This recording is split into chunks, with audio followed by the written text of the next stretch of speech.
Hey, everybody, my name is Andrew Davis, and you are watching Conversations in Pop Culture, brought to you by my sponsor, Mixum Printing, the smarter way to print.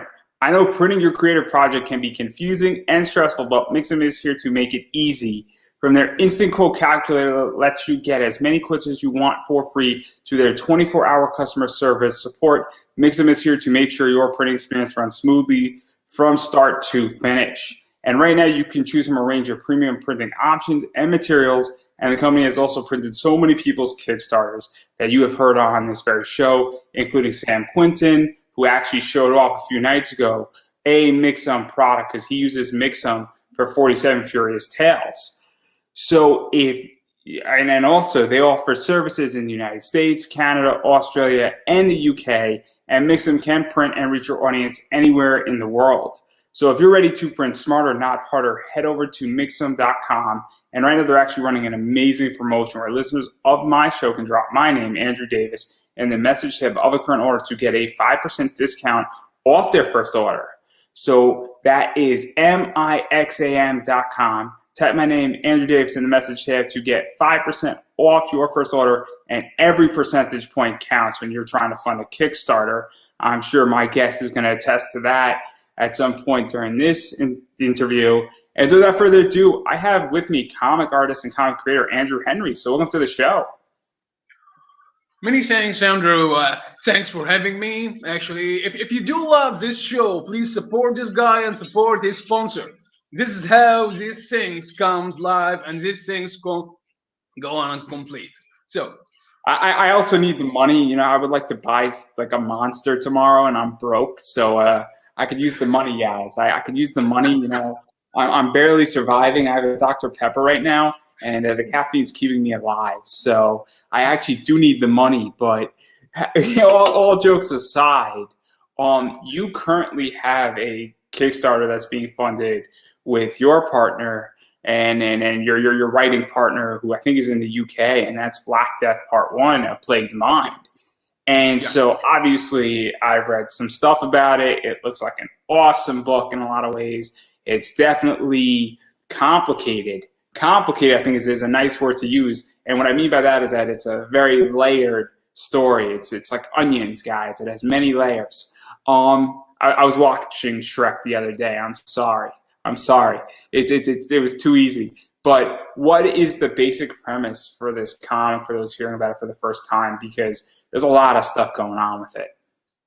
Yeah, actually, Black Death, when Stu came to me and he started talking about his big project, I was only thinking that maybe he's coming talking about superhero thing, or superhero things are fun to do, but you always know that what's going as a book, that superhero having his own struggles and fighting his villains, and he is winning at the end. This type of book actually are easy money for us artists and creators, but having some tension, sad moments, power ups and power downs are very complicated and rare gem into our industry. So when I looked at Stu's work reading Black Death, I actually found it fun because leading from how things are getting from boredom, how things are getting from typical routine day into action, into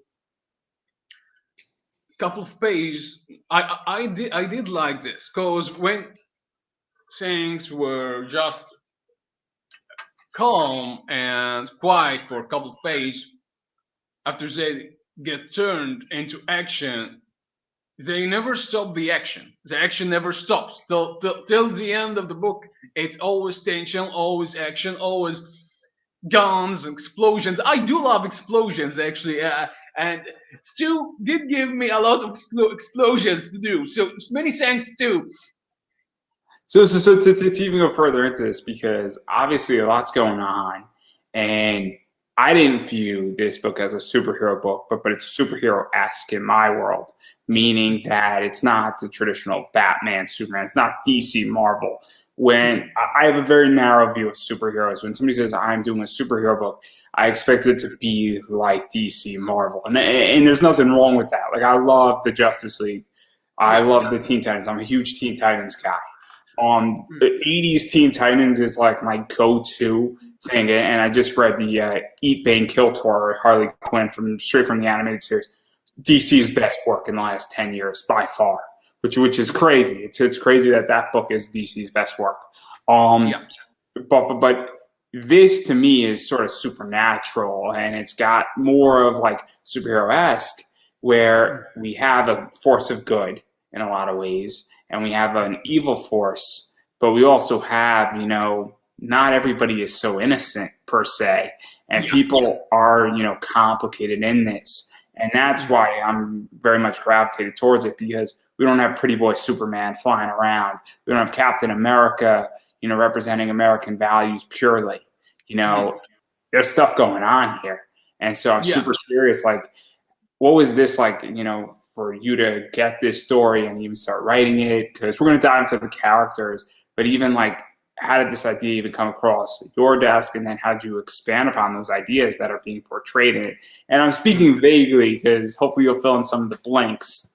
Yeah. Too much away. Actually, superhero books are fun to read, and they are so good and so important actually to our industry. You got my message. What I was saying, no, not what I'm saying completely. Actually, what I meant that there is too many books that don't care about the plot, don't care about how the story movements, how the characters evolve. When you read the Batman Who Laughs and Court of Owls, these are awesome books. That's well written, well drawn, amazing plot. So yeah, superheroes, when you do write them right, they are going to be epic. So it's not. I'm not like I'm talking bad about superheroes Well, I'm not talking or bad either, yeah. but it's this idea for me. So, like, one of my favorite two books is so the three series that I love is um, Fear Itself from Marvel. I thought was really well done. Yeah, Civil War from Marvel is great, amazing. and then Civil War is one of the best series ever. The Yeah, main that's true. series, I bought Civil War like 5 times in trade, by the way, because I love it that much. And the final one that I bought everybody was the hardcover of the main story, and then I still have that, worth like the $50 I spent on it, completely worth every penny. And then Blackest Night, because I'm a huge Green Lantern fan, and the whole thing for me is that like those stories are epic, and there's a lot of stuff going on, and you get the superheroes elements of it as what I call core superhero elements. Civil War, you get a lot of stuff going on, but what I like about your book and what you're doing is that we're dealing with sort of somebody who's coming into their powers, and that they're dealing with some family issues, and they're a teenager, and let's face it, teenagers are stupid. For lack of a better word, I am 28. It's not that long ago that I was a teenager, and I was moronic as a teenager. And I don't. And anybody who says they were smart as a teenager, I was educated, I was bright, and I'm a bright teenager. But even still, I didn't have wisdom. And obviously, Kurt Tanner, who's the guy who's coming into his powers, doesn't have wisdom. He doesn't fully grasp what he's dealing with. But there's also stuff that his family isn't telling him, and his dad's sort of a secret agent, and then it's a family member close family friend who is, knows something, and then Kurt's mom is not around. Yeah, that's you nailed it right. Kurt is having hard times indeed adapting to his own universe and the universe coming upon him, because the universe coming upon him is very big and very destructive, have very dark figures and organizations leading it with a very ancient cult. I'm not going to spoil any fun about this part, but um, with characters like Vampirio and his own organization coming into this, it adds tension, makes it mysterious, because we don't know what does this guy want. Actually, when you read a couple of pages uh, from the script and a couple of pages that's written into, if I can find them on Kickstarter or on the campaign, he's talking about a bomb. We don't know what's this bomb going to do, and where is the location. Why? What does this bomb have to do with that upcoming event? But when you read how the characters are evolving with this with this mysterious thing, Kurt just listens. Actually, your mind just come flipping this thing over and over and over till you find this thing is getting serious. This thing is getting big. Why are this gang acting like this? After this, you find that you're getting into a very big organization, organized terrorist stuff, agent stuff. So this is actually what's going to happen, that we do have characters that are fighting everyone for his own greater good, because we don't know yet what is Vampiriu.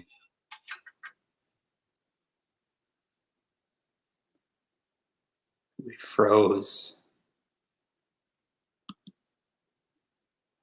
Yeah, You're back. yeah. So, Froze for like 2 seconds. Oh yeah.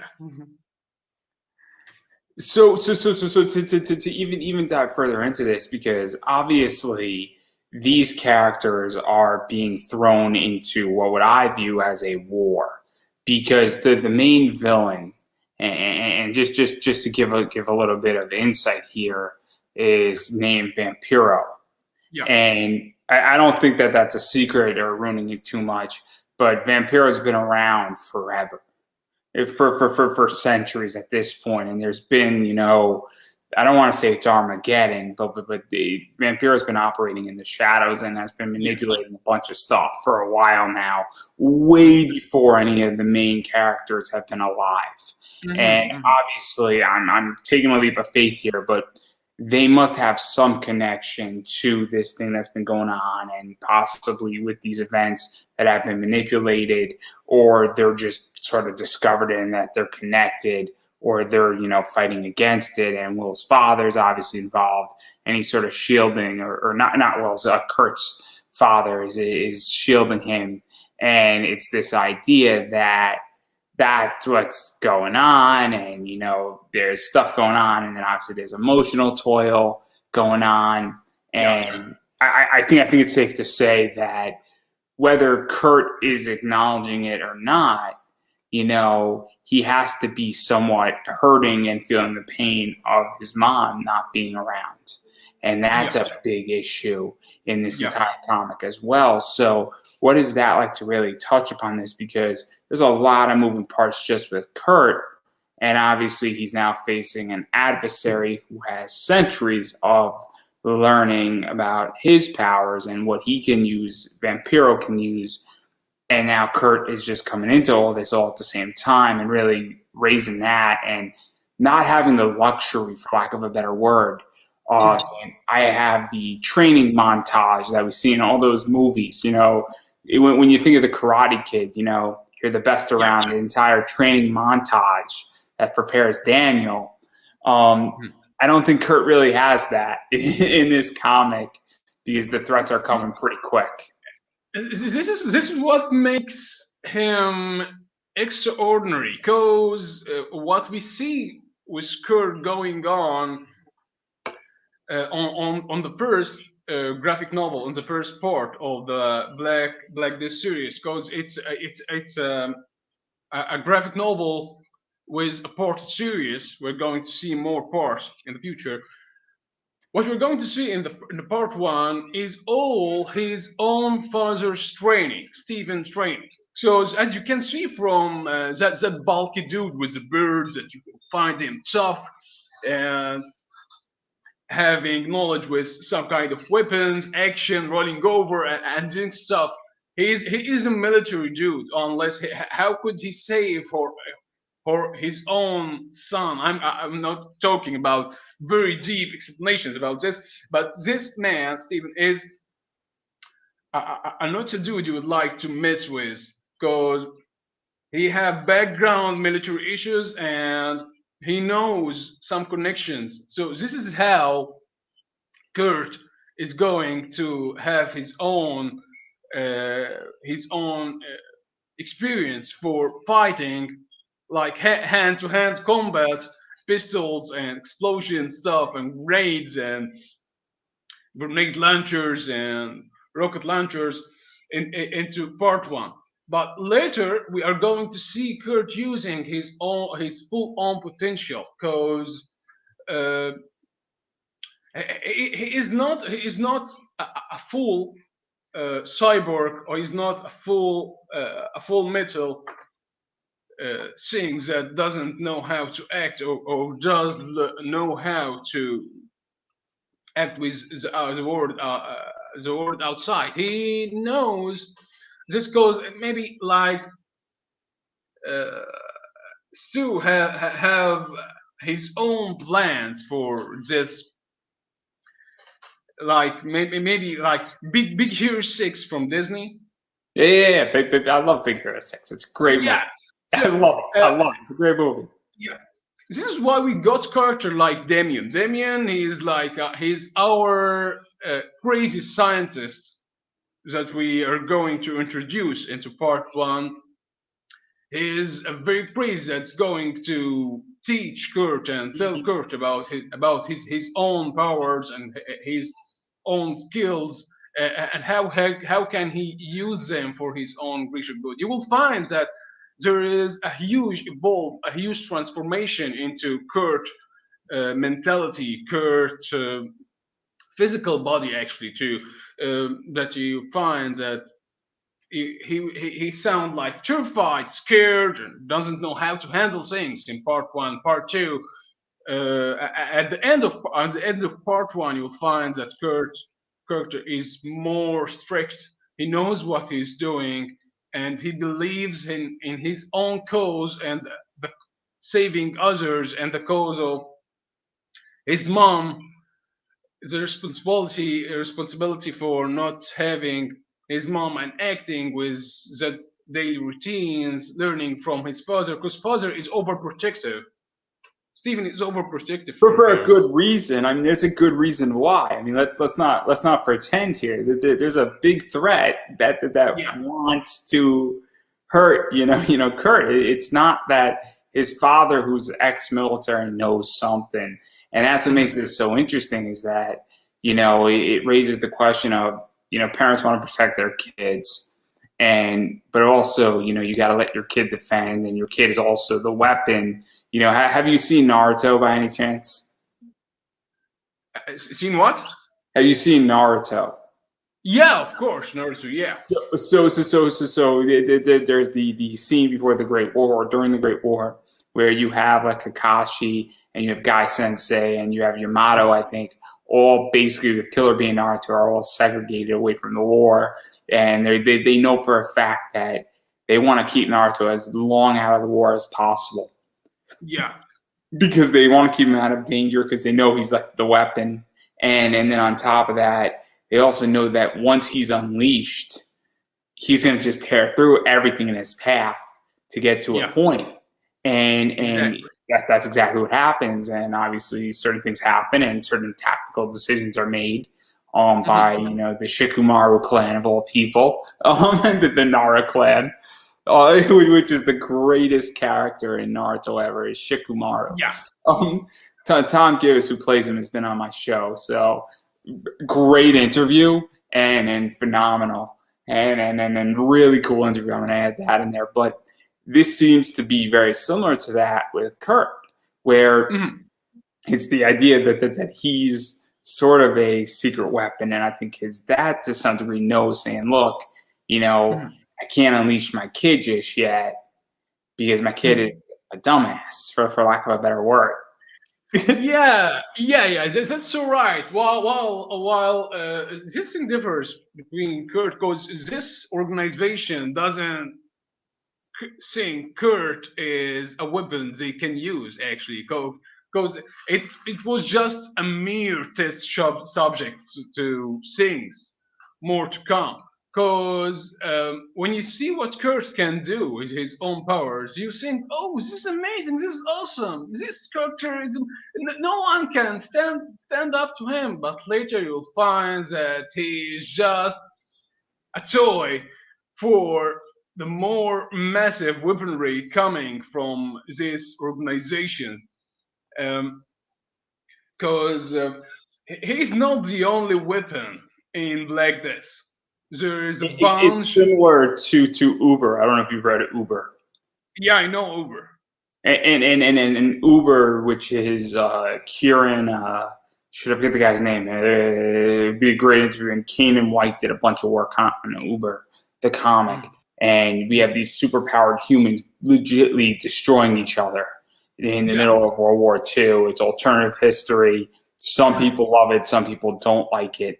I understand why some people don't like it because, well, you have superpowered Nazis kicking ass. And I'm not saying I like Nazis because I don't, but it's the idea that it's a very interesting comic.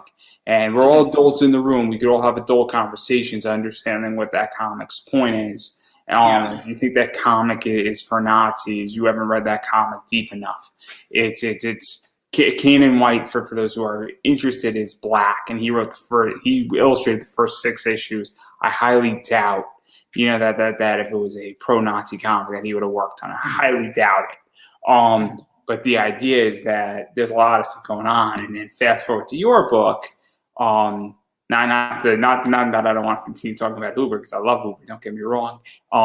But fast forward, obviously the other side is sort of building out all this stuff, and they have centuries, and it's a very interesting foil that's going on because we have ex-military, ex-special force. We got new coming powers coming in versus also military and mad scientists, and but also knowledge that is being thrown at this force that I guess I'm not even too sure what we call, Kurt, his father, and their friend who's a technology expert, but it creates a very interesting clash because it's almost new and innocence and lack of knowledge, but great power versus old power and knowledge and mastery of a skill and mastery of power to some degree. And that's where this conflict is sort of heading. And in issue 1 and part 1, we see only a little bit of what's coming. And so what is that like for you? Because you're the artist on it, and obviously you have some input on it. And what is that like for you to draw that and really capture that? Because we're really getting that sort of big fight, good versus evil type mentality occurring. So you were asking that how was I able to show? How was I able to show that? Even capturing it and creating the mentality, because this is not anymore just Superman versus Lex Luthor. To go back to the DC comics, where we have 6 issues, we know Lex Luthor's not going to die. We know Superman's not going to die. Superman might get a little bloody, or Superman flies in the next 4 issues. Superman is saying, "How do I get out of this prison? And how do I get out of this circumstance?" And then in issue 6, he gets out, and then he, captures Lex Luthor, and Lex Luthor says, "Drats!" And then we start a new arc. This is not that, where clearly the stakes are raised higher, and there's a lot more moving parts going on in this. And so, as the artist, what is that like for you when you're thrown something where anything could happen? Midway in the book, somebody could get killed. What you just said, it's a very good question, actually. Well, Stu wrote it let's think about like he gave Kurt four character transformations into part one. Four character transformations were like innocent and bored, then he is not like disbelief or can't understand what's going against him, and uh, and the fourth transformation is being chaotic about every single. So when you look at the character design, you will find his face is typical, the same face from the start of the book and the end of the book. What I did change about this was the lights and the hair. When first I started drawing Kurt and illustrating Kurt, you will find that his face is not having too much shadows, too much complicated lines to show that he's having a very simple life. Even the lines of the page of the first couple of pages you find there are easy lines with some easy typical lights, daylights. In a couple of pages you'll find that it totally transformed into a little pitch dark there with more shadows. After that, you'll find the transformation I did for his disbelief, the part that he can't understand what's going around, and adding more dark lines, cross hatching to the shadows. This did give the book a new atmosphere. That's the part was going to move to the last chaotic part. So to even talk about that, because one of the things that's very interesting that I feel in indie is that, and this is why I'm gravitating towards more indie books and more books obscure, and obviously I'm also gravitating to reading more military comics and oriented comics, and I have certain relationships that fulfill that need for me, because this is where things I feel are getting pushed in storytelling. And that's not to say mainstream comic writers aren't doing, good work, but I don't love Ty Lopez. He's a marketer. For those who don't know who Ty Lopez is, he used to do a lot of stuff on Facebook. You'll see his ads every once in a while pop up on Facebook. But what he said is that a lot of the good stuff with whatever you're learning in any sector is sort of in the corner on the shelf in Barnes and Noble that will change your life. And that's not to say something like Jonathan Hickman or, Scott Snyder or Tom King or, Aaron, Jason Aaron, at Marvel, they're not good writers, or Scotty Young. But what I feel is that what's really pushing the line in storytelling right now is indie. Because what you just described, and even artwork, is that as this book is going on, we're starting to see more and more wear and tear in the art. And we're starting to see, from a very simplistic level all the way down, and we're starting to see those brilliant positions being written. I happen to think that, Nocturne is not a bad book. I think Scott Snyder did a great job with that, but I don't feel like it's pushing the line. I don't think Berserk pushed the line either. I thought it was just a traditional, DC Marvel book that wasn't, slightly different, was done indie, but didn't really add anything to the marketplace. And that's not to say that, and people say, oh, this is all the top guys coming into indie. And I'm like, but they're not. They're giving you 5% indie, 95% DC, 95% Marvel, 95% Image. They're not giving you an indie book. I haven't read a DC indie book in a long time. I really haven't. I've read a DC book that has some indie elements in it, and Nocturna is that. And I like Scott Snyder. He follows me on Twitter. God knows why. I'm not that impressive yet. But joking aside, this is what I think, and so I'm super curious how you feel about that and where that's going, because this is where I feel that, comics are getting weird for me, because with all the top guys now going to indie, you're not indie. You're not pushing the line of what indie comics did. You look at things like what Dennis Kitchen did in the 90s with like Kitchen Sink Press and teaming up with like Mirage Studios, like that stuff with like The Crow and a variety of other stuff. And even early Zenescope was pushing the line. Like Wonderland in 2007, 2008 was pushing lines. Mhm. And like I feel that like what you're talking about is you're pushing lines, and pushing lines, just so everybody's aware, and just so I clarify, is not being offensive.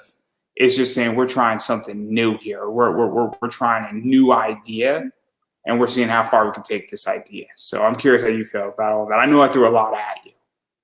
Yeah, I did work with a couple indie titles before, but I do know and enjoy working on the indie industry. Actually, you still can't, as you said, you still call it indie forever, because at some point we are turning this industry upside down.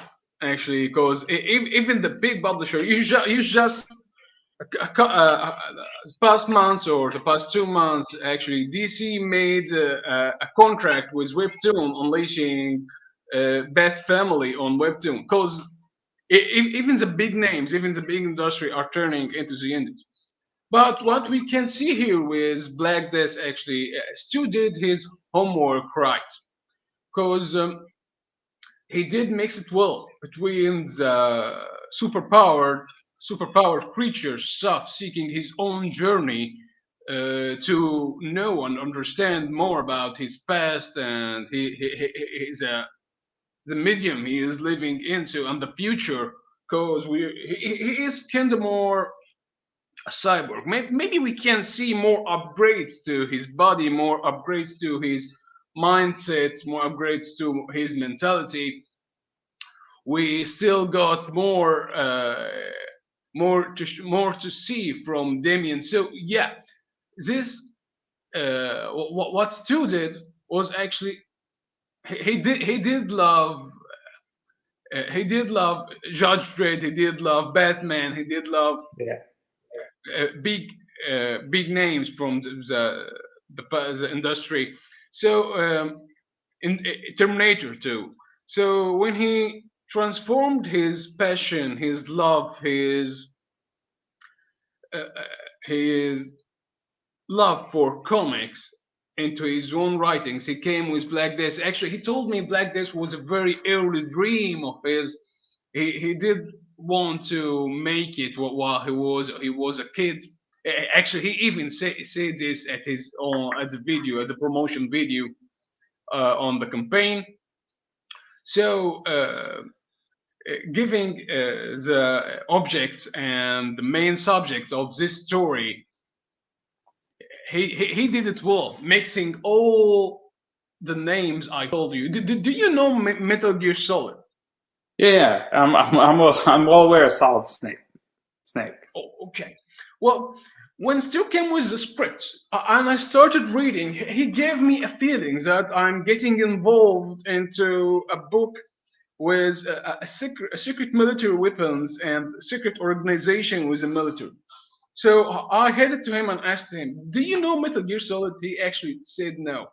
This he wasn't interested into Metal Gear Solid and didn't have a back story about it. So it was a big surprise for me that he did amazing job using all these materials and grasping them into one thing, that he's using superhero stuff and military stuff, cyber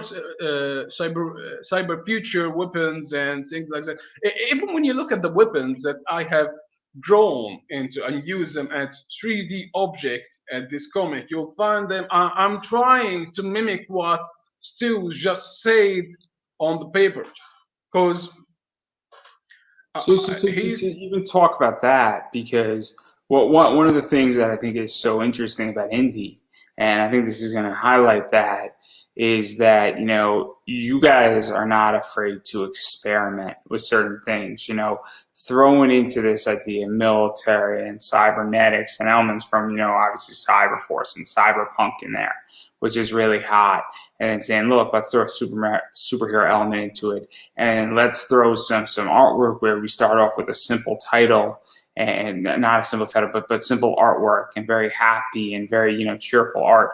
And then we're adding, more depth as the story gets more depth, and that even you're willing to experiment, and this is where I think I was alluding with the question a little bit, is that this is where I feel like indie comics are thriving, is that there's this element now where in indie comics they say, look, we don't know if something's going to work in this comic, but I'm willing to take the risk that we're going to try and make it happen. And that's what I think is going on in your book in a lot of ways. And what I've seen of it and in the pages I've seen of it is that there's a lot of experimentation in it.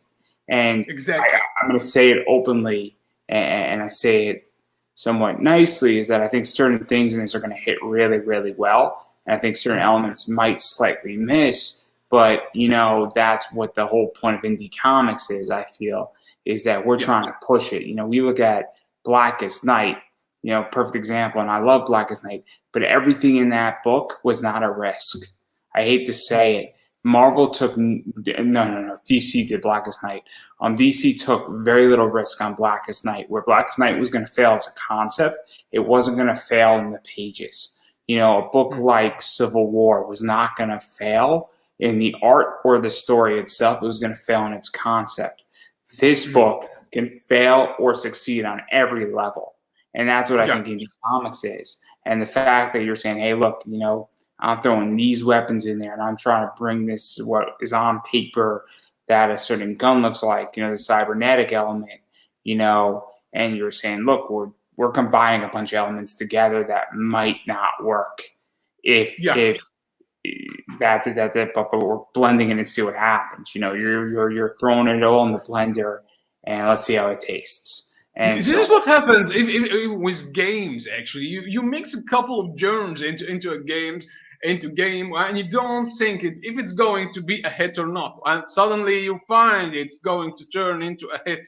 I'll give you a better one, comedy, right? So comedy, I'm in America, you're in Egypt, okay? I guarantee you that if a joke is good, it's funny to me and it's funny to you, okay? The joke is good. Now, when you hear a joke, I'm trying to think of something that's not offensive, that's hilarious. South Park is great. South Park takes a concept and they take something that's messed up or that is very sensitive, and they flip it upside its head that everybody gets because they took an idea that is, not normal. Or I'll give a better, more direct example. All I do is chew gum and kick ass, and I'm all out of gum, right? Yeah. Like everybody gets that joke because everybody's like, oh, now I know it's on for real. And so that's kind of, I think, what you're doing really well. And so what is that like? Just because it's so interesting. This is why I'm really gravitating towards indie right now, because those risks are much higher than in a traditional book that mainstream puts out. Well, this thing actually comes from hard study to the market, hard study to understanding your own skills, and as a writer and as an artist. Because what you just said, if the joke is good enough, everybody in every language or every persona will laugh at it. So this is what happened with this book, because we didn't want it to be at a medium level action or medium level gore, because we are going to have some gory stuff, because every image I send them to Stu first before he confirm it, before I move to the inking part and the coloring part.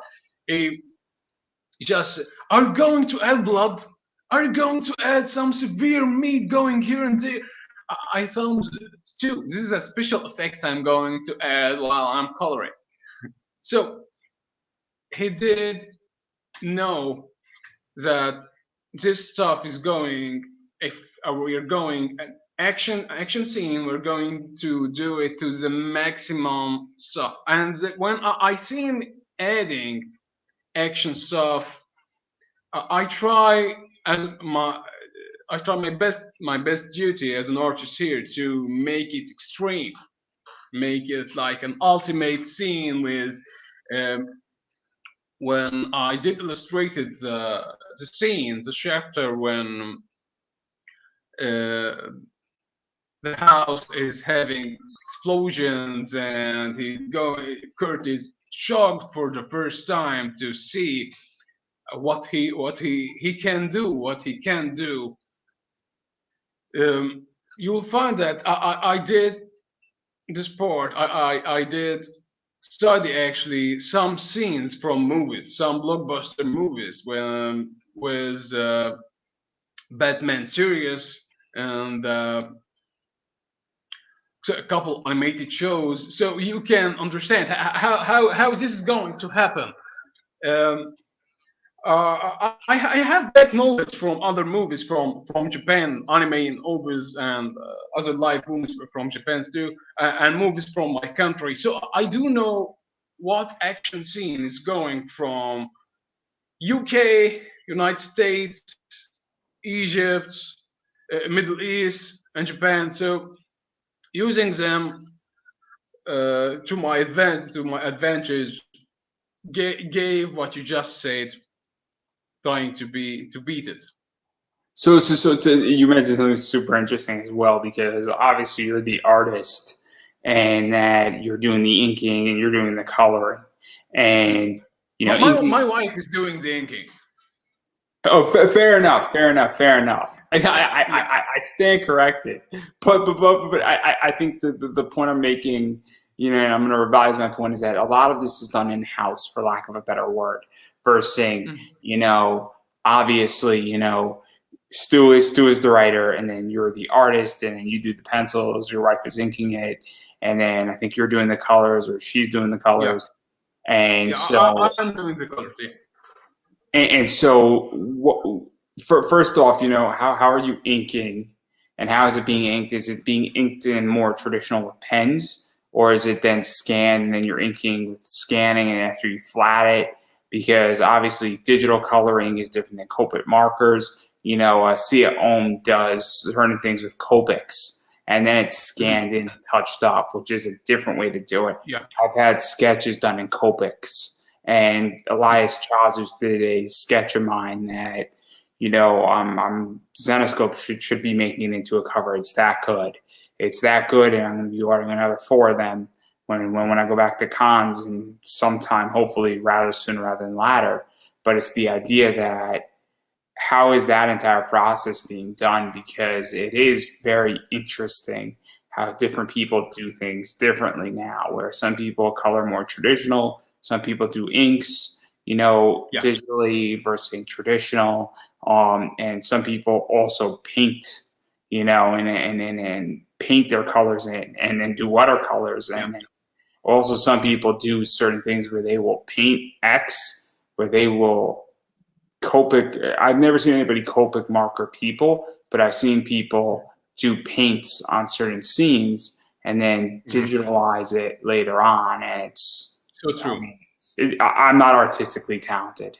I have the gift of gab, and that's about it. Well, every artist, just as you say, have his own recipe for making things up. So when Andrew Henry starts making a project, any type of project, he starts first with pencils, layouts. I read the scripts and make layouts, a quick rough lines to show the creator, shows the writer, shows too how things are going, the motion, how I'm doing close-ups, action scenes, and objects, the background, and this stuff. After I get the confirmation for those, I move to the penciling part. So I start penciling and at the characters, study the shadow and light part, then show him the finished rendered pencils. Then I get the confirmation to move to the inking part. So I'm drawing pencils on traditional papers, traditional A3 papers. We don't have the comic boards here in Egypt or even Middle East. When I tried, asking them for when I went Dubai for Comic Con Dubai, I didn't find the comic books even sold there. So I'm back to uh, penciling them on just A3 papers. I scan them with any type of scanner. My scanner right now is Canon, so I'm using it to scan. The A3 papers are too big for the scanner, so I have to split it and glue it down on Photoshop. My wife did do this job because this job is so depressing for me, and I hate doing this. I hate watching my art being split down and cut down, even on digital, because it's like I'm splitting my heart.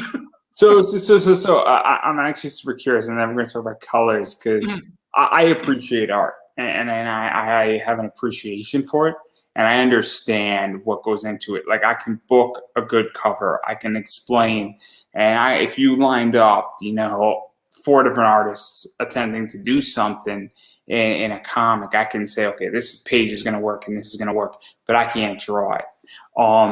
But I am curious what the Egyptian scene looks like, and even the Middle East with comics. And again, we're going to be a little politically incorrect here, but I don't view, Egypt or the Middle East as a comic-centric element of the world. I'm sure there are people, just like everything else, that appreciate comics. I mean, manga in the 1930s and 40s was viewed as smut, and in going in 1910s, 1920s to 1930s, and even 40s, it was smut.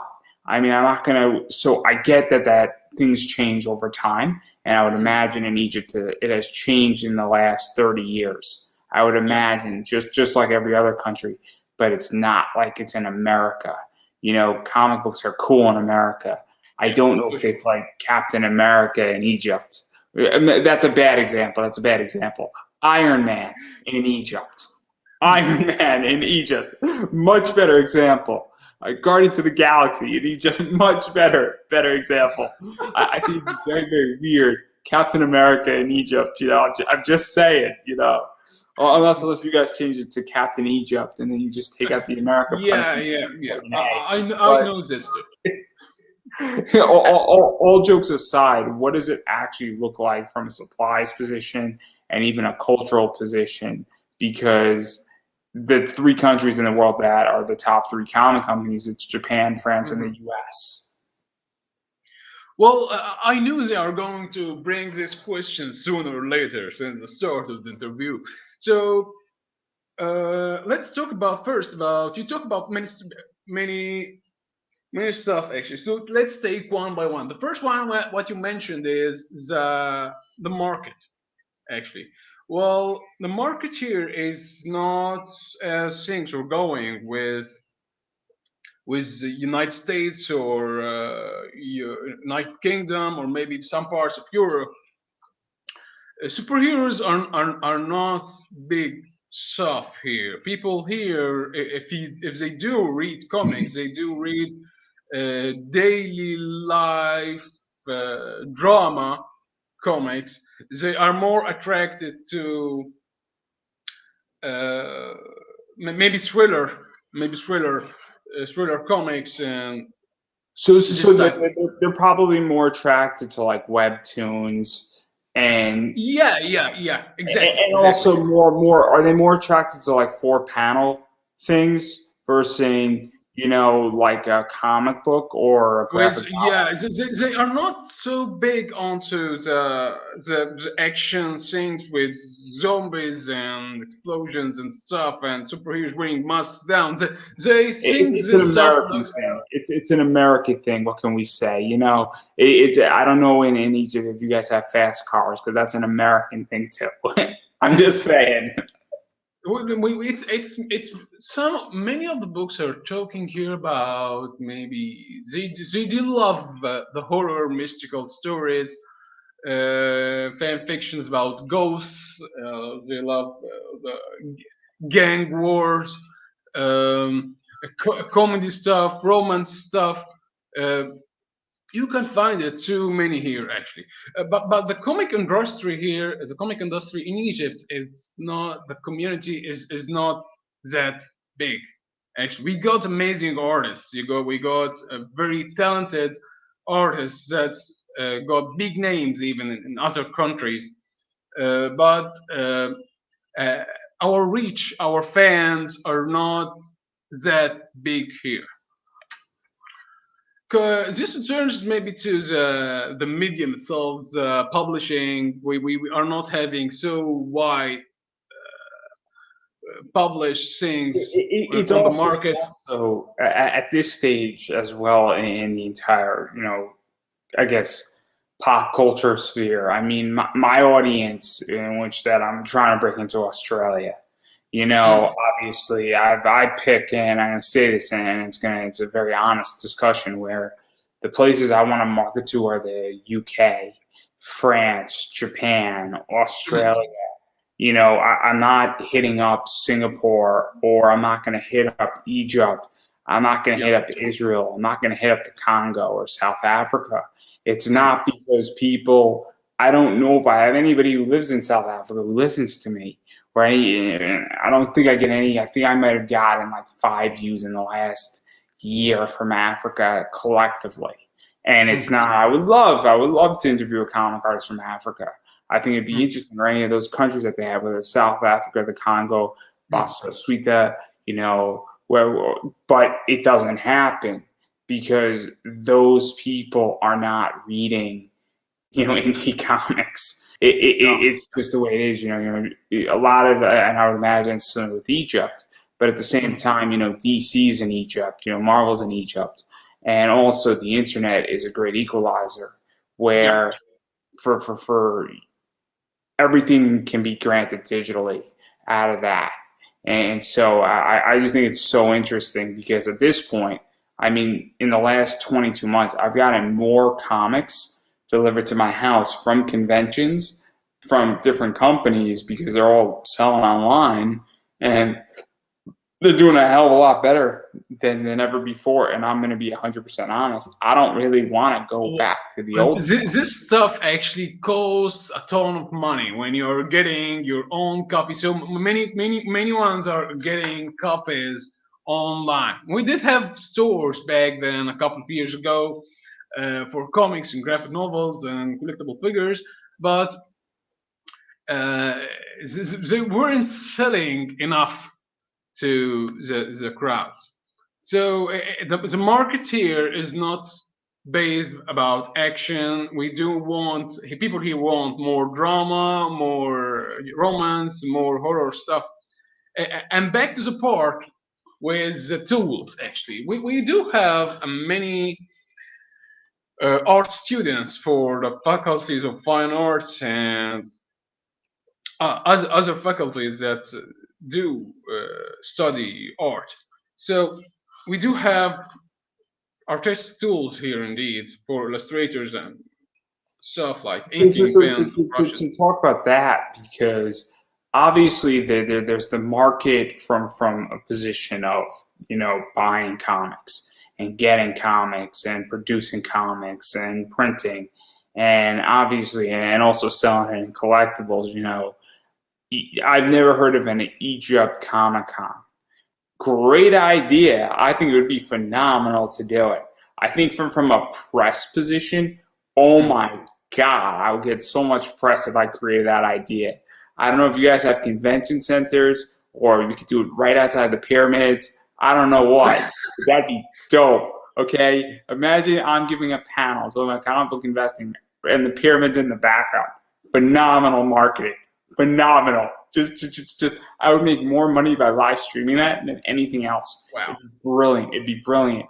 I just love what you said. I love what you said so much. Actually, you are running some ideas into my head. Actually, we do have some couple conventions here, like Cairo Comics and Ishicon and other comic cons here, but they are not uh, giving the industry enough force here to the market, enough power to the market. We do I need don't think it's what you that. just said is it's so amazing actually.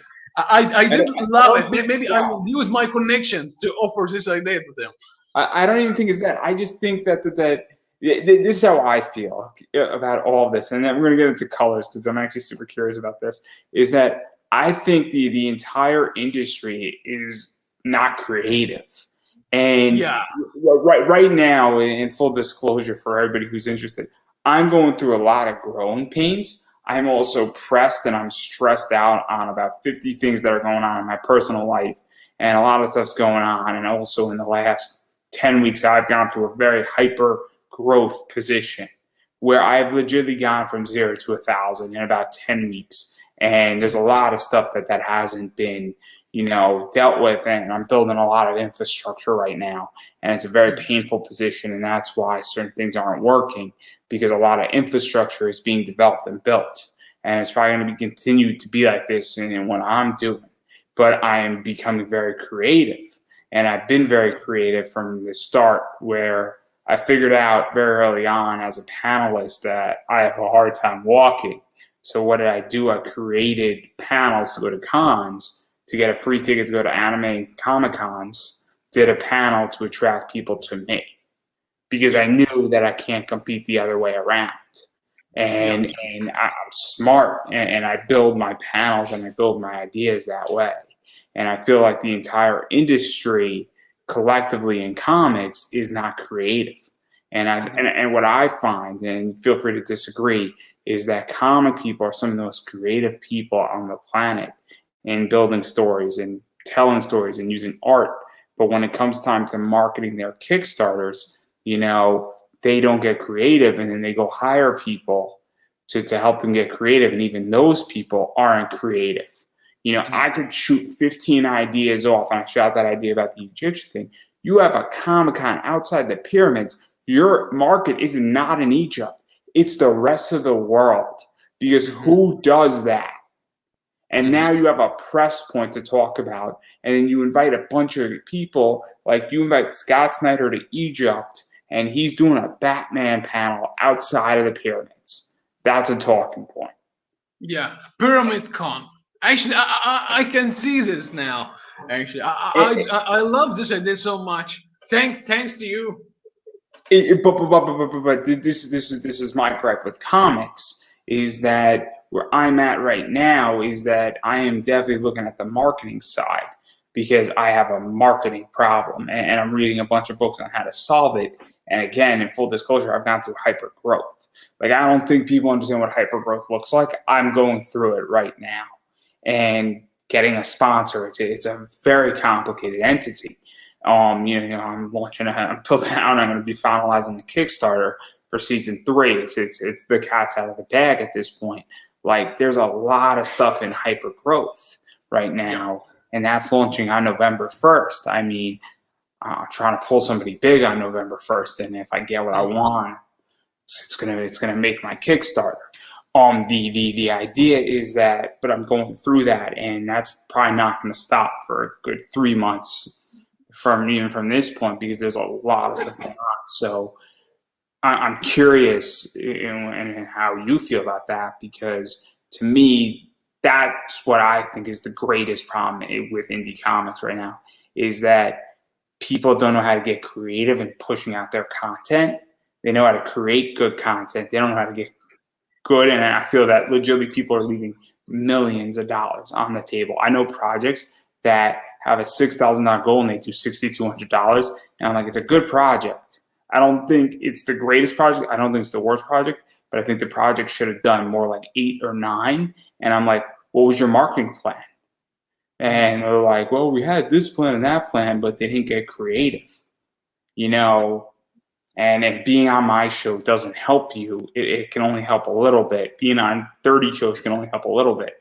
I just interviewed somebody and they did like 5,500 or $6,000, and they funded in 9 days, and they had 21 days left.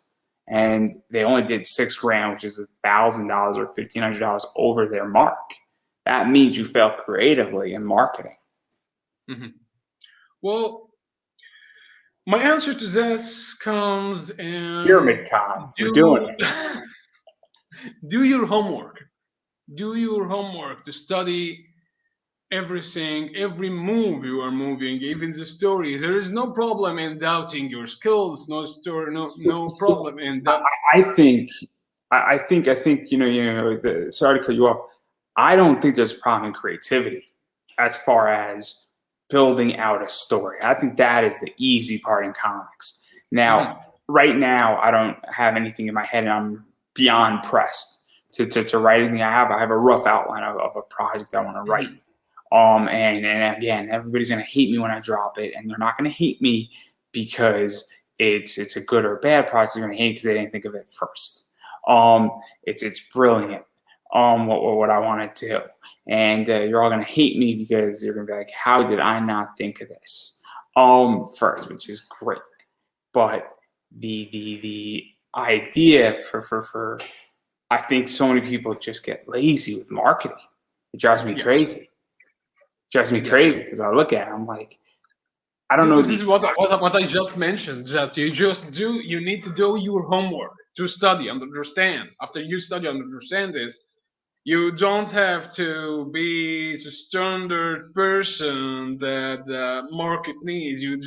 What you just said is very important, to be crazy, to have some courage, because making a good art piece is not about being skilled enough. It's about being courageous enough, having some courage enough to put all your emotions, all your feelings into this painting or this drawing. So yeah, after you have done all the work to create this awesome work, you need to be creative too, to be successful at marketing. So marketing is indeed a very big issue, and getting a sponsor for this marketing, maybe it's not working for the first time. Maybe it will work for the second time. Did you have your sponsor from the first season? It took 8 years. 8 years to See, get a sponsor. It took, and I made 2 phone calls, and I thought I bombed it. I'm gonna be 100% honest. I thought I bombed my conversation, but I was just honest, and I said, look, I went in there saying I'm gonna suck. This is gonna take, and I thought it was gonna take like 10, 15 phone calls, and I went in there the right way, I felt, and I was very, very, very straightforward and said, look, there's a lot of competition out there.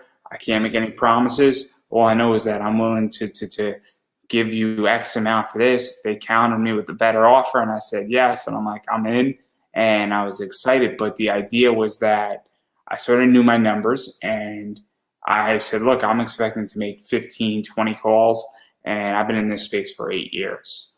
I did not have a season in the beginning of my first season of this show, which was 90 episodes. I did not have a sponsor for the first 110 episodes, I want to say, of this season.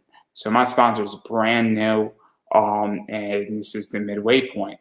Actually, this is the second. This is the second half of the sponsorship, number wise. But it's the idea that I just said, hey, let me just ask. But also my track record is I've been running my website for a while. I've been running my Facebook page for a while. I've been in the YouTube space for a while. Like, I've been involved in this space for over 10 years. So it's not like I'm a kid doing this, and I'm also beyond trackable. That's the other thing too, is that I'm not a nobody anymore, and who I know in which that, and I'm not a business that's going out of business anytime soon. I have way too much time and money in this that Mixum knows where they can find me. So it's more trial and error, right? Yeah, I mean, it's crazy. This is what we're talking about. Try and error. There is no problem in failing. Just when you have an amazing idea, you just have to push it further and do everything you have and everything you don't have if you want to get this idea into the world. I would even say, I'm going to add something to that. Say also, notice there are a bunch of stupid ideas. Yeah. I have a famous panel that's been cited in college theses called Exploring Dystopia, Comparing Attack on Titan, 451, and The Walking Dead. Stupid idea that I just threw out one night. and I should have went to the selections and went to an internship class. I was supposed to go to another in DC once. We all make mistakes. That the Fahrenheit 451 lecture would have been much better. It would have been way more important to my career anyway. The idea though is that I was just throwing out an idea to my friend. He's like, "Oh, that's." I threw it out there. He sort of said, "Oh, that's interesting," and then I kind of ran with it. And then I thought about it all night long, and I just threw out an idea when we were just bullshitting. And sometimes that's where ideas come too. Also, even if you throw out an idea, you want to fund it on Kickstarter, it doesn't make it, that's fine too. It just means that that's one less stupid idea you have to throw out till you hit a good point. Because sometimes you got to get through a bunch of bad ideas to find a good one. Yeah. Yeah, that's exactly. But even as you just said, marketing, try and error and find your own passion, and never stop dreaming. Never stop dreaming. We have been talking about this, and even my students from my workshops and the art drawing courses and how to draw comics stuff. I did here in my country and online. I keep saying, if you want to know what your future, it's what you do every day. What you are doing every day is your future. It's coming sooner or later. If you want to be an animator, are you doing enough animations every day? If you do want to be a comic artist, are you drawing comics every day? You can't be drawing pinups and just drawing sketches out there every day and think you are going to be a comic artist after 2 or 3 years. It doesn't happen. The world doesn't work like this. Yeah, I agree. And Pyramid Con is coming next year. So if we are going to make a Pyramid Con, I'm going to invite you as a guest for your own panel. Oh, I'll only go if you invite Scott Snyder and he comes. You know, I'm going to tag him in this. It's going to be really funny when he retweets it. So it's going to be great. This entire interview. It's going to cost a ton, but I will speak to sponsors and stuff about it. Make some phone calls and know what they're saying. If they're rejecting the ideas, I'm trying over and over again that we can make this right. But and obviously this has been a great tangent, but I do want to get into colors because I know for a fact, and I know we're going to make a hard shift back into colors and coloring the book, and getting back into this entire project, because you do the colors, and colors make or break a book. Much like the art can, pencils can, inks can make a book as well. What is this like, finding the right color palette and even playing with it? And how do you do your colors? Because are you digitally doing it? Are you physically doing it? Is it a mixture of the two? Is it painted? Because it gets real tricky when you're figuring out colors. And again, I'm not an artist. All I know is that yellow and purple bounce off each other. Green and red bounce off each other. Orange and blue look nice together. White and black look great together.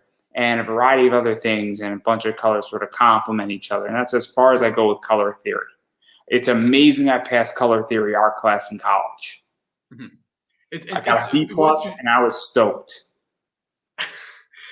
Coloring is very important to any stuff, especially into comics. When you try to express your atmosphere and express your the story, how is the storytelling, how is the motion, how is everything going on? I'm a big cover guy, and I could tell you, so I love sexy girl pinups. I'm a huge Zenescope fan. I love sexy girl pinups, and I had like 300 of them. It's up on my Instagram of covers I own, and I love it, and I make good money on them when I resell them too. There's certain books that I absolutely love. And I can tell you for a fact that if you get your colors wrong on a girl and on a Zenescope pinup girl, it ruins her. It ruins her. And when you're coloring a female and you mess up her hair and you mess up the background and you mess up the bikini she's in, it ruins her. And I've seen bad pinups colored, and it's bad. And I've seen good pinups colored. And there's a difference between the two. and I've seen line work of pinups, and you can print it out for free, and you can color it wrong and right, and you'll see it immediately how you can ruin something. Well, thinking about coloring a comic book is not so different than picking actors and backgrounds and costumes for movies. Because when you do this, you have to get into the atmosphere of the story. When I did read the script of Black Death, the first couple of pages where you have to give boredom and express this kind of daily routine to the reader. So I had to pick a couple, uh, pick green. Green is a color that gives you some calm to your soul and give calms to your eyes. I used green, but added to it some bluish tones. Blue tones gives you something like a mysterious look, not easy or not feeling so good with blue. After that, where I added to some purple. Purple made you kind of like annoyed with this mixture of these three colors together. Makes you not. You are feeling easy with the pace, but you are not being so restful with this. As I moved to the action scenes, I added more yellowish and red colors to the palette. So before I start every project, I have to look for the palettes out there before I start picking my own colors and playing with them. When I'm drawing the pencils, I'm imagining this scene with colors. I have been in the field for more than 20 years now, so I understand and I see how is this scene in full colors while I'm just drawing it into pencils and imagining how things are going into my head.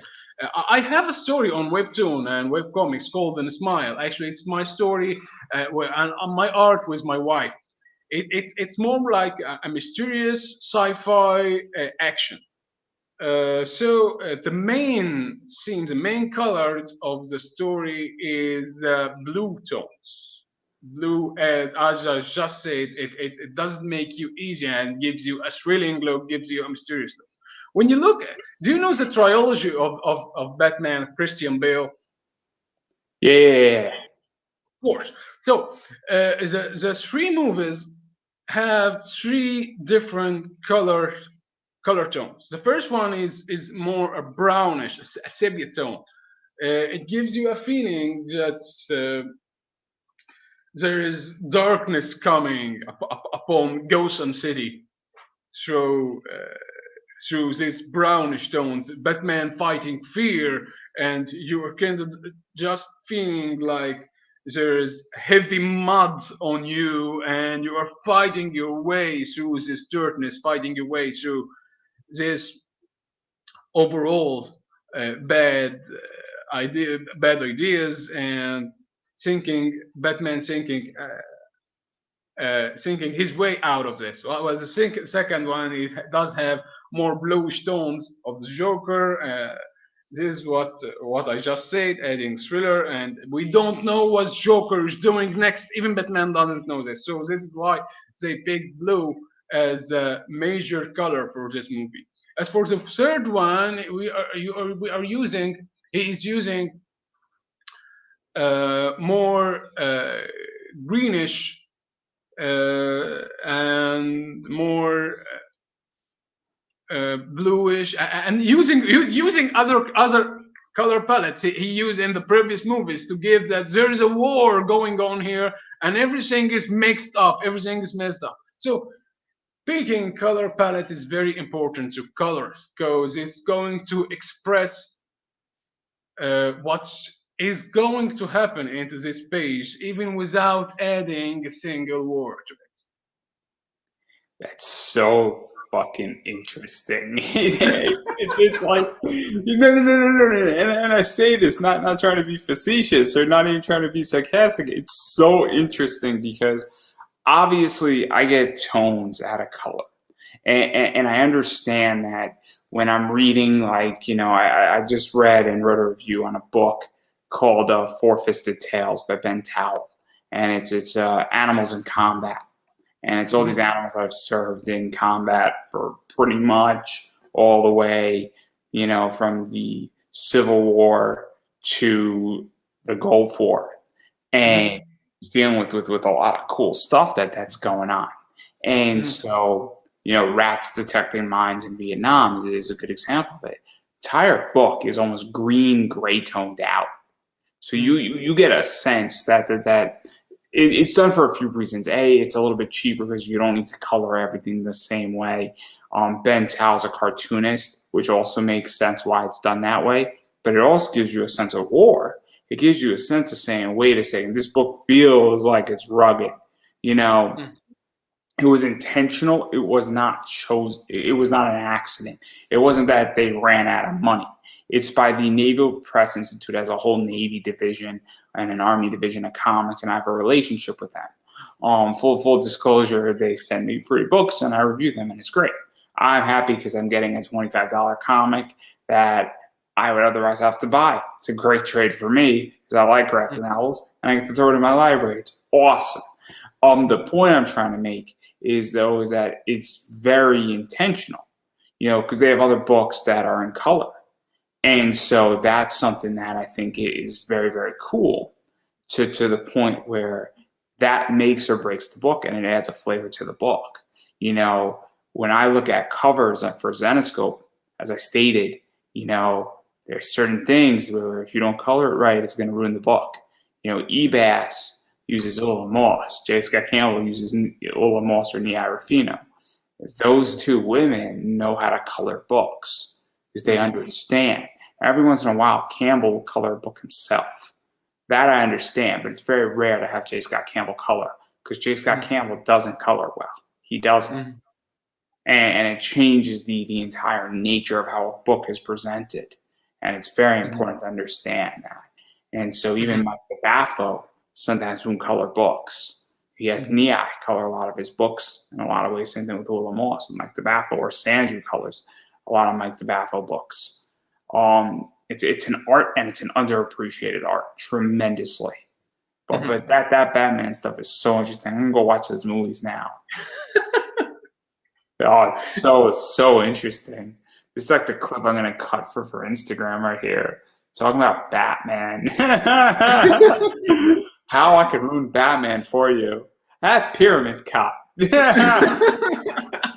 I'm telling you, somebody's gonna steal this idea, and you know what it is? If somebody steals this idea before I get to do it or you get to do it, good on them, because this is brilliant. Think about all the comic book collectibles. Like, legitly, I will go create this just to produce a comic exclusives, and I will sell those things for so much money on eBay. Because people are going to be like, this is from Pyramid Con? What is Pyramid Con? Oh, Pyramid Con is Egypt's premier Comic-Con right in front of the pyramids. I think the Egyptian government is going to love you and me. This is a huge obstacle, actually, talking with the Egyptian government about this, because they don't like this freaky stuff, actually. So this is going to be a hard stuff for me trying to convince officials about this. So, I'm going. There's a simple solution. I'm 28.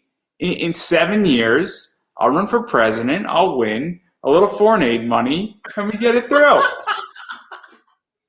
It's really a simple solution. I mean, I only have to win a presidential election. I mean, I only need 270 electoral votes to do it. I only need 270 to do it. And then, technically speaking, you could rule by executive order, and I'll be good. I may only get 4 years, but I'll get it done.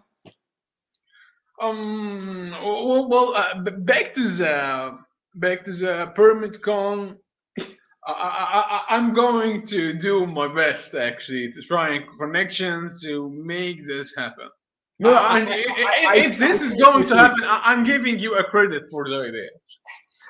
I seriously think that this can be done. I don't think it's as complicated as I think things are changing. But anyway, getting back to the actual book, because we've spoken more about everything but the book in this entire interview.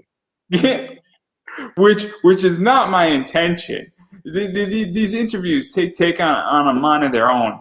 I wrote a bunch of questions and I sent you my questions too, Yeah. which is even worse because like legitimately we have gone so far off of the guide that the guide is irrelevant at this point. That I sent you and my outline is horrific. Actually, we were talking. We were talking about the colors. I was talking about Black Death because moving through the colors of Black Death, it was a very important step for this book to express all Stu emotions. Because Stu is like he's going through having a momentum, a down, ups, down, ups with emotions of the character. So I had to express his momentum, had to express his emotions while writing.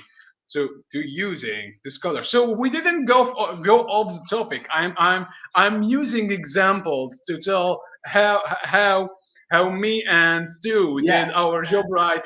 If Stu hears this part, he's going to kill me over this. I'm only kidding, and these things take on a path of their own, and they're meant to at this point because the whole point of what we're doing is we're having a conversation, and everything is so comic related, and then if Yeah. somebody actually sits down and listens and actually hears about the Batman thing, they're going to instantly understand how important colors are because Yeah. nobody has these conversations with colorists. I've only interviewed like one colorist, and that was Sandru Navagun. And we had a discussion, and we had like an hour and a half discussion about coloring. And it's the same thing with lettering, is that stuff is not spoken about. And it's a real issue in comics because that stuff can make or break. People speak to editors. I had Denny O'Neil before he passed away. Rest in peace, Denny. And we spoke about Batman and editing. People speak to people who do TV with comics or vice presidents of comic companies or publishers. Those people get spoken to, but colorists never get spoken to. And people don't understand how important it is. A colorist makes or breaks a book. An inker makes or breaks a book. A letterer can make or break a book.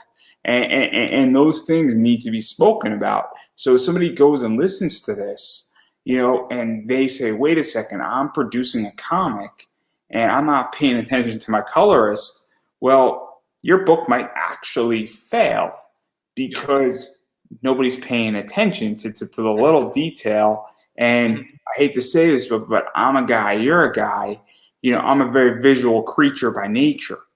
Men tend to be visual creatures. So when I'm reading a comic and I see pictures and I see colors, I instantly connect dots. Women, not saying they're not visual, but they're not as visual as men are by definition. And I get it. It's not PC, but scientifically that is true. It's a reason why men are attracted to women who wear certain clothes. Here is an example. Am I allowed to share screen? Oh yeah, please do. Okay. Here is something that I'm going to confirm what we just saying. It's not nudity, right? No, no. Let me know when you add it in, because you should be able to. Yeah, here we go. Well, as you can see here, this panel actually, we are just showing that with the standard yellow colors of the room. This from the previous page. After that, we are going to move to the grenade motion being thrown into the room.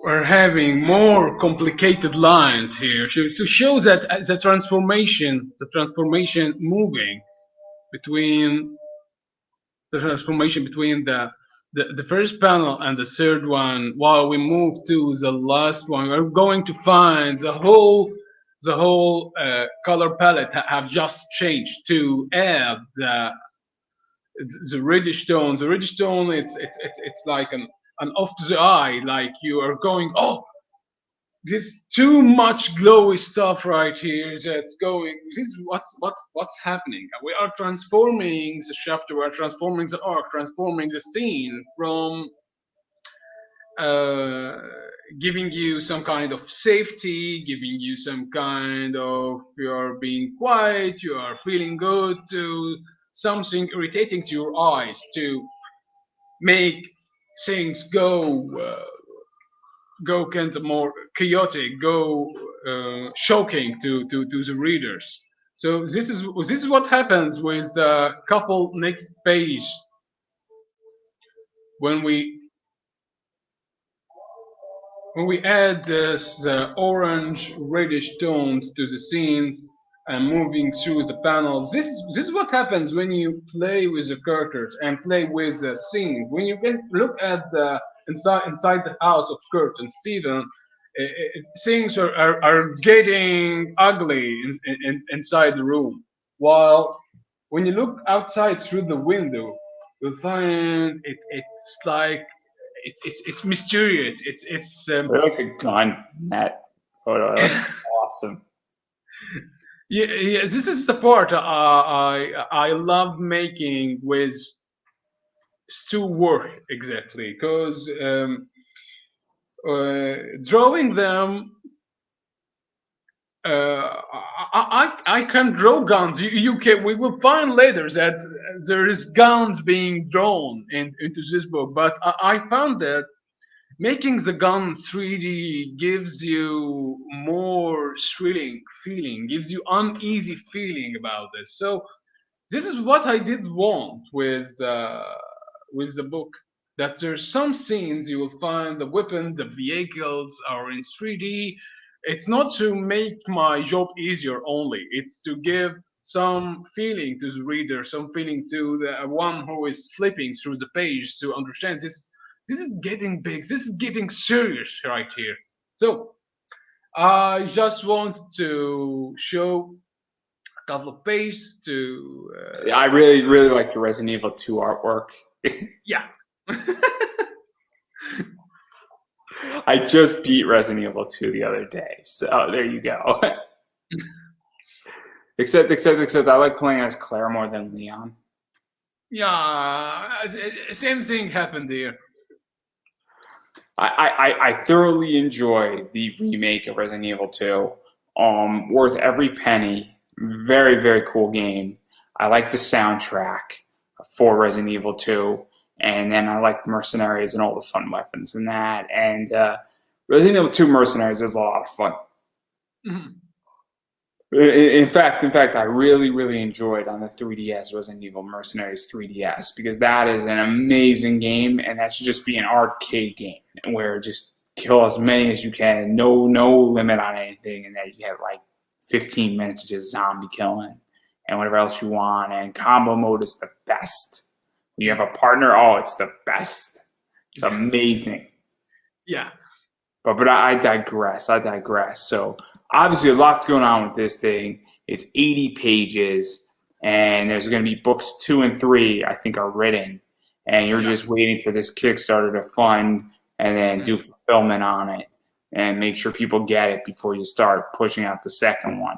Because that's a big issue. And I don't know how many Kickstarters. Is this you and Sue's first that you're working on?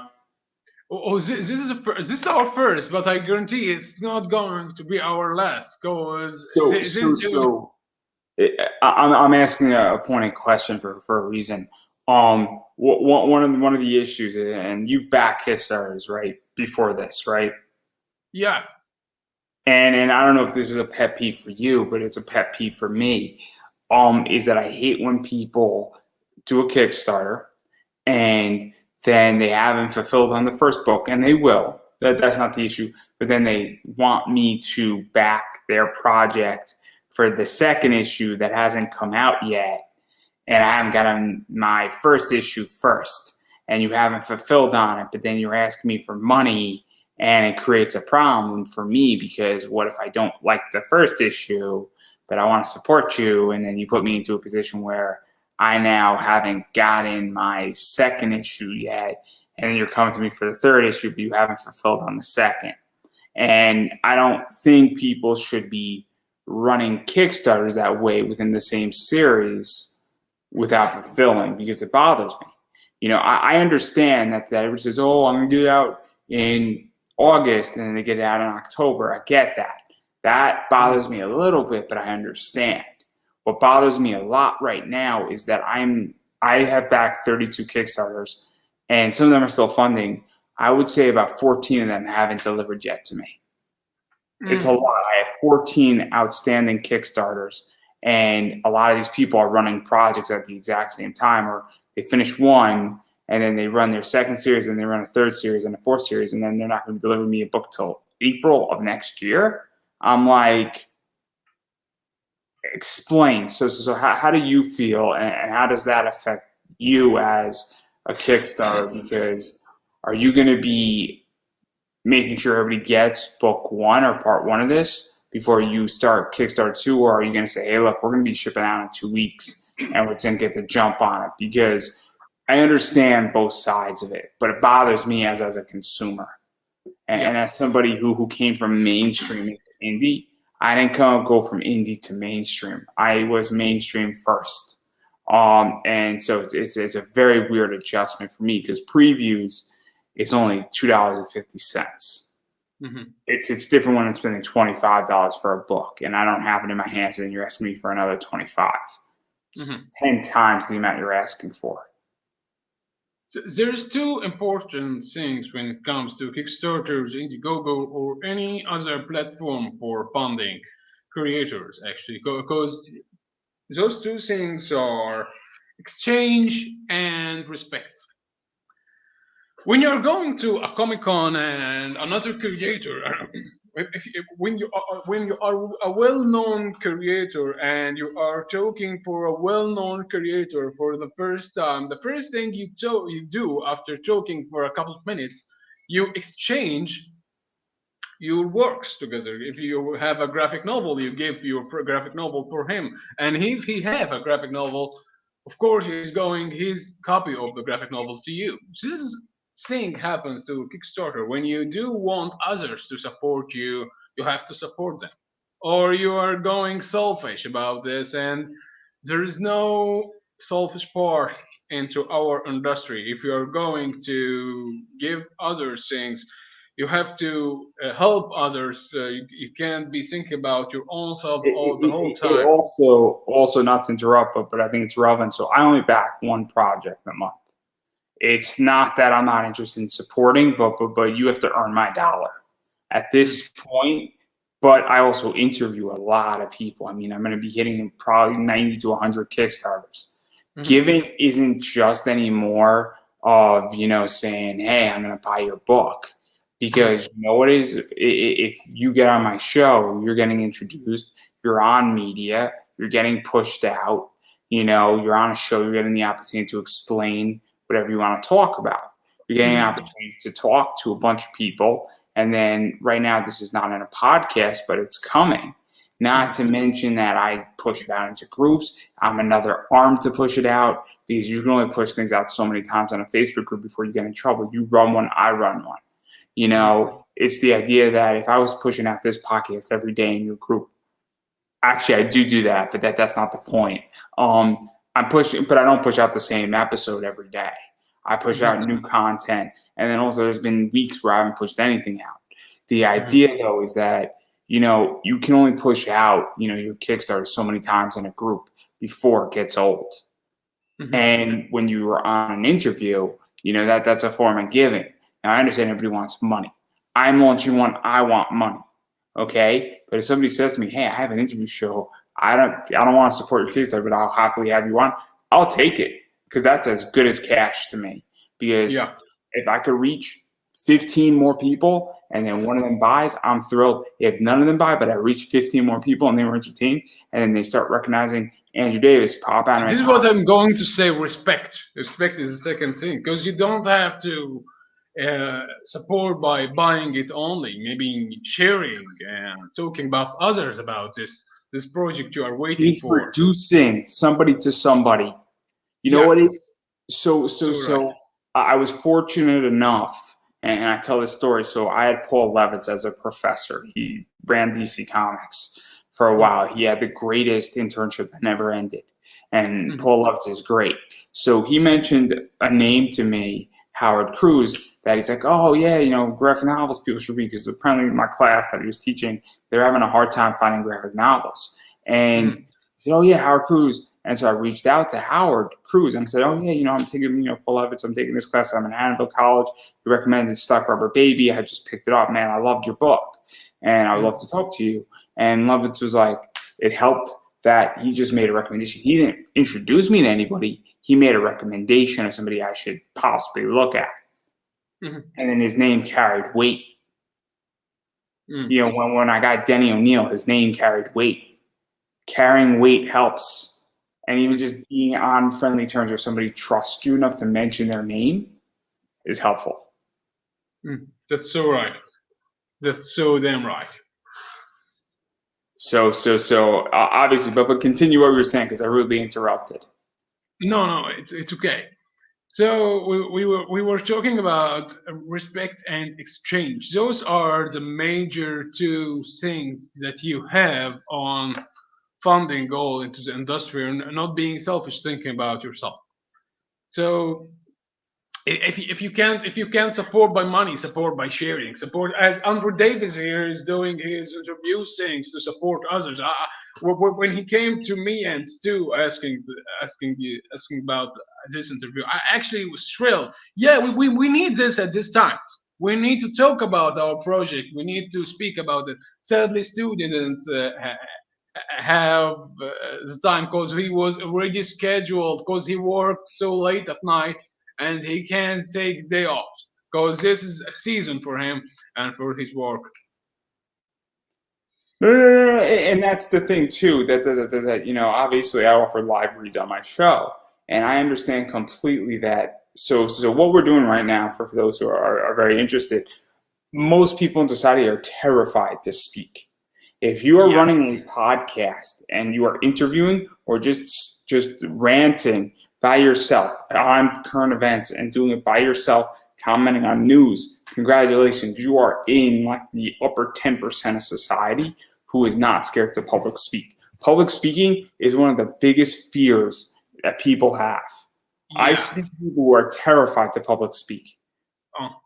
I used to speak on stage, so and talk about stuff and give lectures. So this thing is easy. I know it's easy for Stu because he's a man working actually working behind the scenes, behind the stage. So I know he can do this easily, but he can't do this. One of the things that the reason why I bring this up is that one of my rewards on my Kickstarter is going to be live reads. Because I know people are busy, or people want to be on the show and they still want to push it out because they understand that you have to be in the game. You have to be in the game, and being in the game matters. And a live read goes a long way sometimes. And you know what it is? It's the idea that I understand it, and I think a lot of other people understand it too. That and also some people say, look, I am running this project, but I am terrified to be on interviews. I know tons of cosplayers who do not want to talk, and they're like, it's not for me. I have anxiety. Guys, I have anxiety too. I got every problem. Actually, I don't have anxiety. I have stress. I have stress because I'm going through hypergrowth. And hypergrowth is insane. But it's the idea that, I'm right now stressed dramatically, but when I'm running my project, if I'm on 70 interviews and somebody's like, yo, you could buy ads on my show for a set amount of money and it's reasonable and they give me a good deal, I might consider if it's another 30, because I might be strapped and I might say, look, if I get 100 shows, a combination of ads and doing live interviews and a bunch of other stuff, I'm looking at a deal right now. And I'm wondering if I can negotiate a better one, because they have 3 things that I want and 2 things that I don't, and I'll pay them an extra $50 to get what I want because it actually will benefit me tremendously and what I need. The idea is that I just think that it goes back to creativity, where people just aren't creative. But Yeah. it's very interesting because I think trust is a big issue in this community, and it irks me when you say, "Hey, I want you to trust me. I haven't delivered book 2 yet, but I'm launching Kickstarter number book for book 3, and why don't I have book 2 at this point?" And I don't really care if you have a printing problem. I don't care. Then delay your Kickstarter for 2 weeks. I don't care if you have a printing problem, your printer's backed up. My book 2 should be in my hands before book 3 funds on Kickstarter, in my opinion. Of the same. Exactly.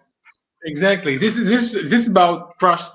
Trust is very important. You can't make people believe and get back for more issues, more productions, more stuff from you. If you can't fill your promises on the first issue or the second issue, how can I support your third issue? I'm going to support it only for face or things.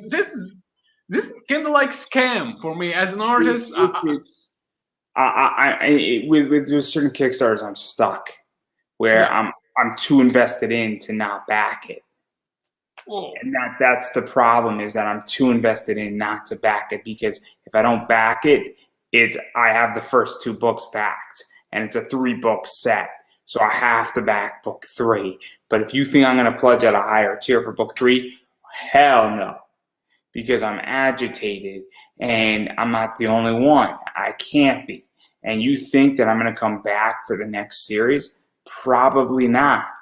In which that, this is way you lose my money is this way. And I'm also at the stage where I'm tightening up my finances. I'm trying to become a millionaire in the next 7 years. And I will be 35 when I want to become a millionaire, and I'm figuring it out. And I'm going to try to do it. And I want to be a multimillionaire by the time I'm 45. And it's well known. It's not a secret. And in order to do that, I'm tightening up my finances dramatically right now. yeah, yeah.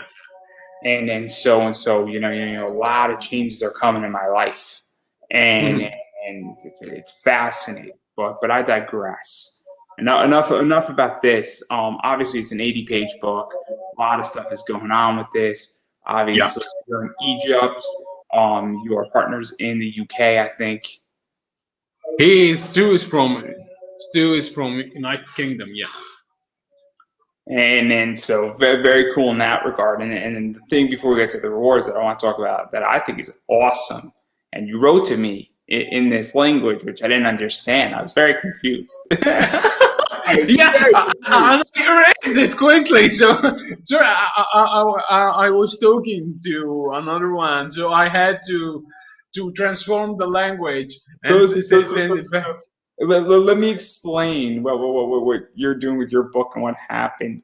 So sometimes I answer messages really quickly, and sometimes I don't. Okay, sometimes it's like I get a message, and I'm like, I'm not answering it for a week. I've done that, especially when I don't like deals in comics and people are being difficult. I understand how to control flow of conversation. So what happened is that you have 2 versions of this book. You have the English version and the Arabic version. Yeah. So he answers me in Arabic, and I'm like, what the fuck is this? Like, I don't like. I'm like, what the hell? Like, I didn't say that, but like, I was so confused because first off, I've never seen Arabic.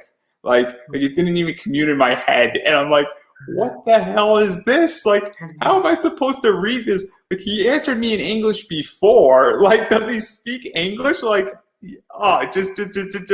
So having said that, and then you deleted or unsent the message and answered me, I'm like, okay, here we are. I was like, what the fuck is this shit? Like, not to be offensive to your language, but I'm like, you can just imagine my response. Like, it was Yeah.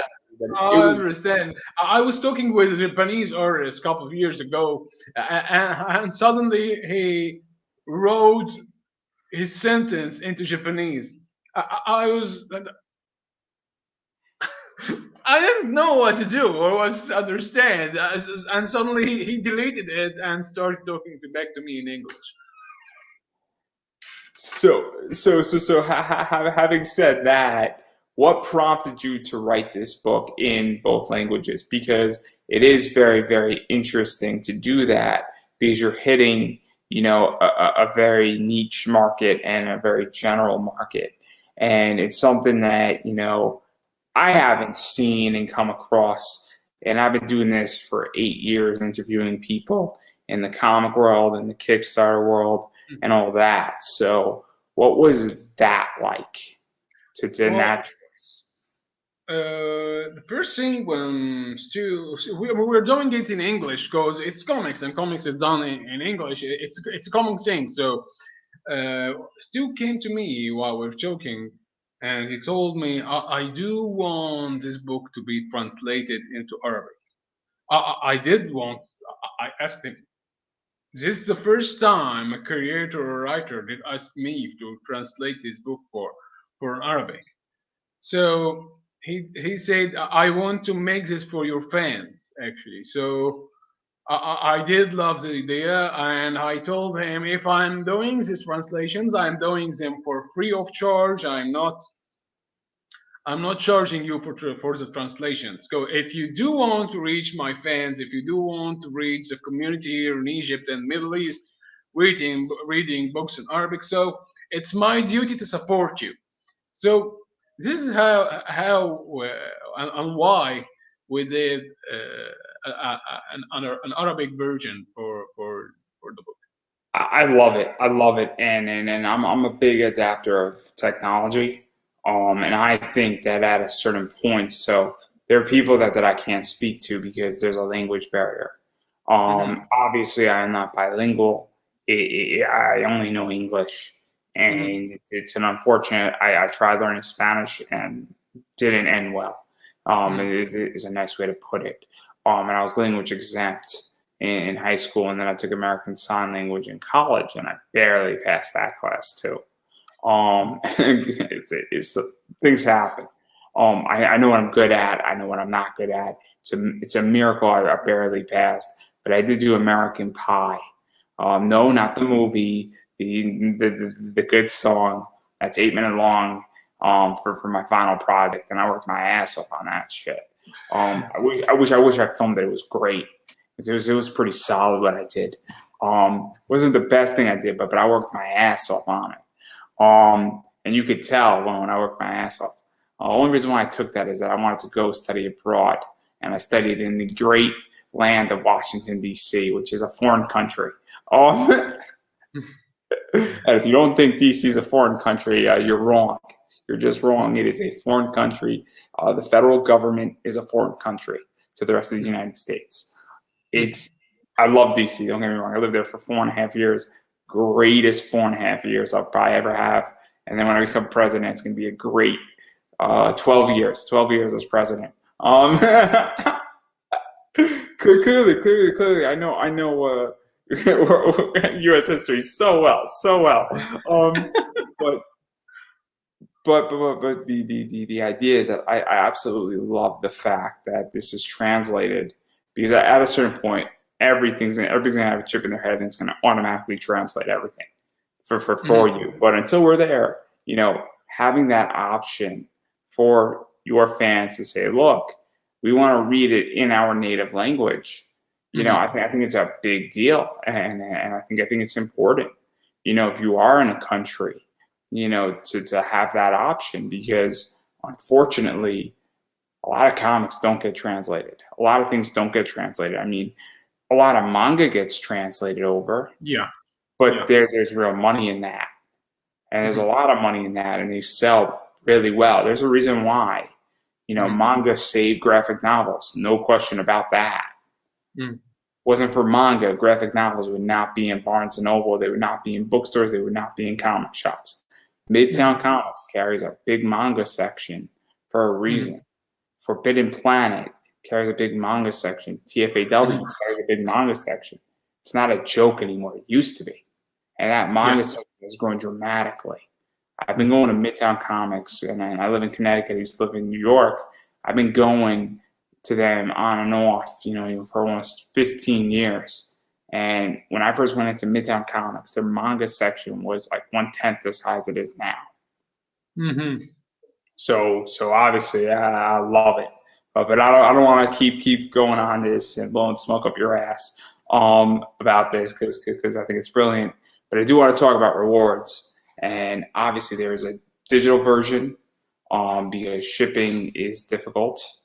But there's also a soft cover, Kickstarter edition. There's a David Henry cover, which is not you, right? David Henry is my brother.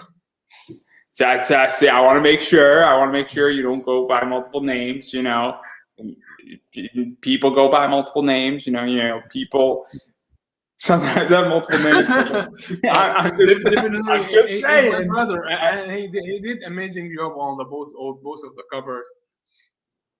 We do have stretch goals with more covers too, but we haven't unleashed on those yet. Obviously, there's the book and a T-shirt, book and sweatshirt, a personal cover drawn, which I like that too. So a nice commission, essentially, a sketch cover, but more than a sketch cover, something that there's obviously a little bit more detailed and is very personalized as well. And it's and also your Kickstarter is very simple as far as rewards. It's not overly complicated where there's not a bunch of options for people to buy things, and you can't really get lost in the weeds.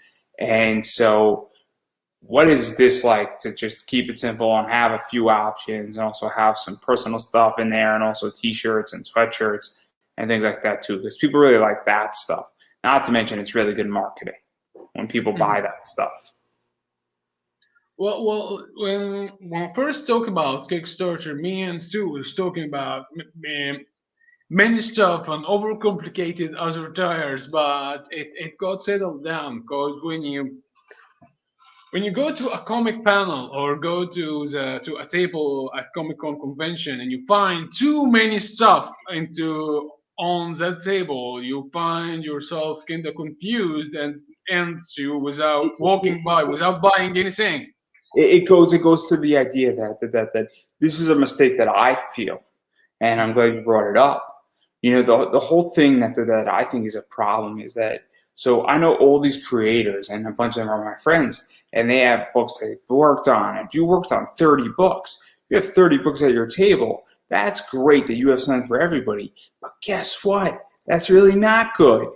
And the reason why is that if I only give you 5 options, you only have 5 options. Yeah. If I give you 100 options, then you get to dwindle and you get to say, well, I could go here, here, here, here, here.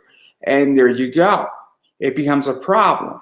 There is a magic number where so I used to be a camp counselor. And when I had a difficult camper, I could say, I'll give you 2 choices. You could be at the front of the line or you could be at the back of the line.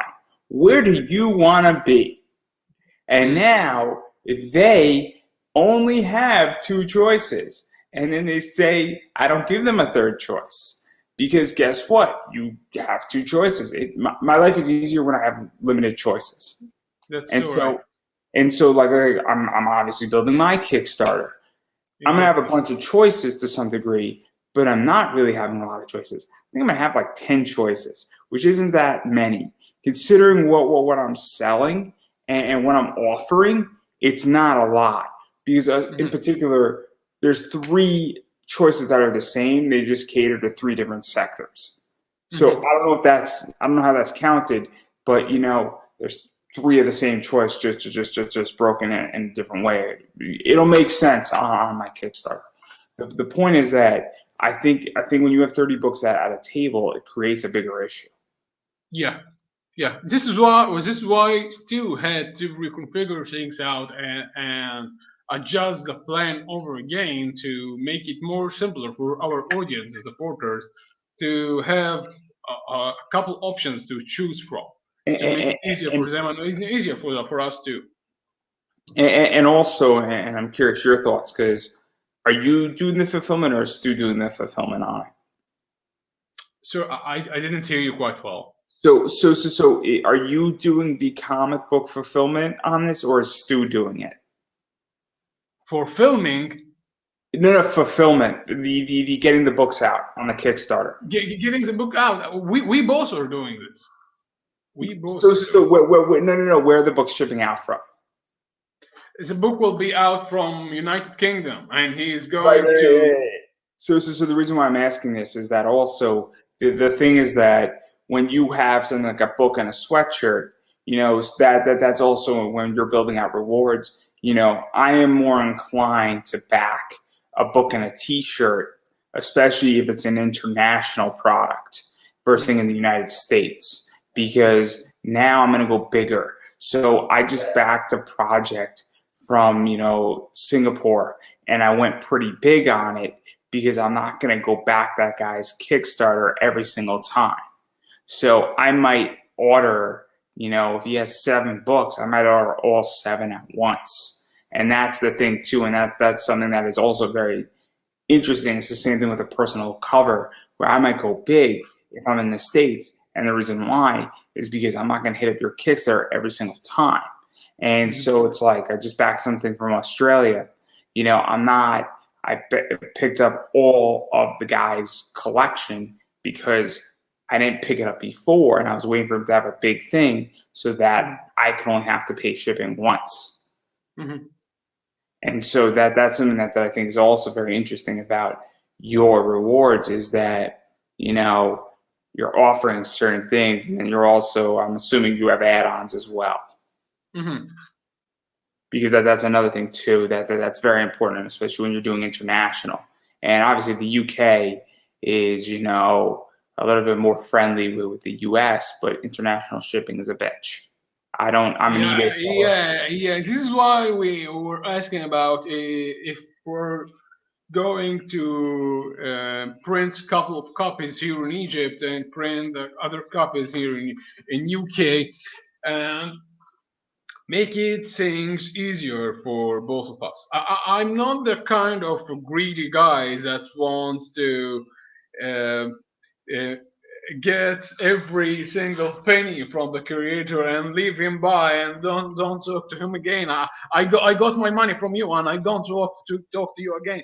This is not my personality. Actually, if I did work for you for the first book and a couple of pages, I need to support you till this project ends. This is my duty as a human being, not only as an artist, as a friend too. So we hope things get easier for shipments. Oh, it won't. It won't. It's not a COVID problem. International shipping before COVID was a nightmare. It is. Hmm. I've been selling on eBay for 10 years. I don't ship outside the US. I don't ship to Canada. I don't ship down to Mexico because it is a pain in the ass because I have to go through eBay Global. And when I'm putting a $300 comic in the mail, no offense, but shit can happen in the United States. And if it's sitting on a boat to the UK, God help us. Okay, I'm really not interested. It's I could double pack it, I could protect it, I could put it in a Gemini in a media mailer, it was styrofoam around it, and it could be fine. Don't get me wrong, and chances are it will be. But at the same time, if it's on a boat for 3 weeks, I'm not too gung ho on it. Okay. Mhm. Yeah, God forbid the boat sinks, I'm not too gung ho on it. So that's how I feel about international shipping, is that I want a book to stay the least amount of time in transit. Because statistically, the least amount of time it stays in transit, the more likely it is to be safer. And I think that's a logical solution and logics. If a book is only in shipping for a day, there's less shit that can happen to it. If it's in shipping for 10 months, more shit can happen to it. Yeah, I understand this because have been ordering action figures now and then, so I do know what you're talking about. Well, let me ask you a question about your action figures. Are you keeping them in the box or are you opening them? No, I'm not the guy that would like to keep his hands off from his toys or from his games. As you can see here in the back, Oh, so when I get an action figure, I quickly rip them off from the box because I do want to see this action figure move, and I don't care being a collectible or having this. So I am a big Pop Funko fan, and certain action figures, I want to keep in the box because they look cool. Like I don't know if there's I'm a big WWE guy, and I love Liv Morgan, and so I need to get myself a Liv Morgan action figure. I love Tegan Knox as well. I need to get myself a Tegan Knox action figure. The thing about Tegan Knox, though, is I got to interview Tegan Knox before she was Tegan Knox. Very cool play by me.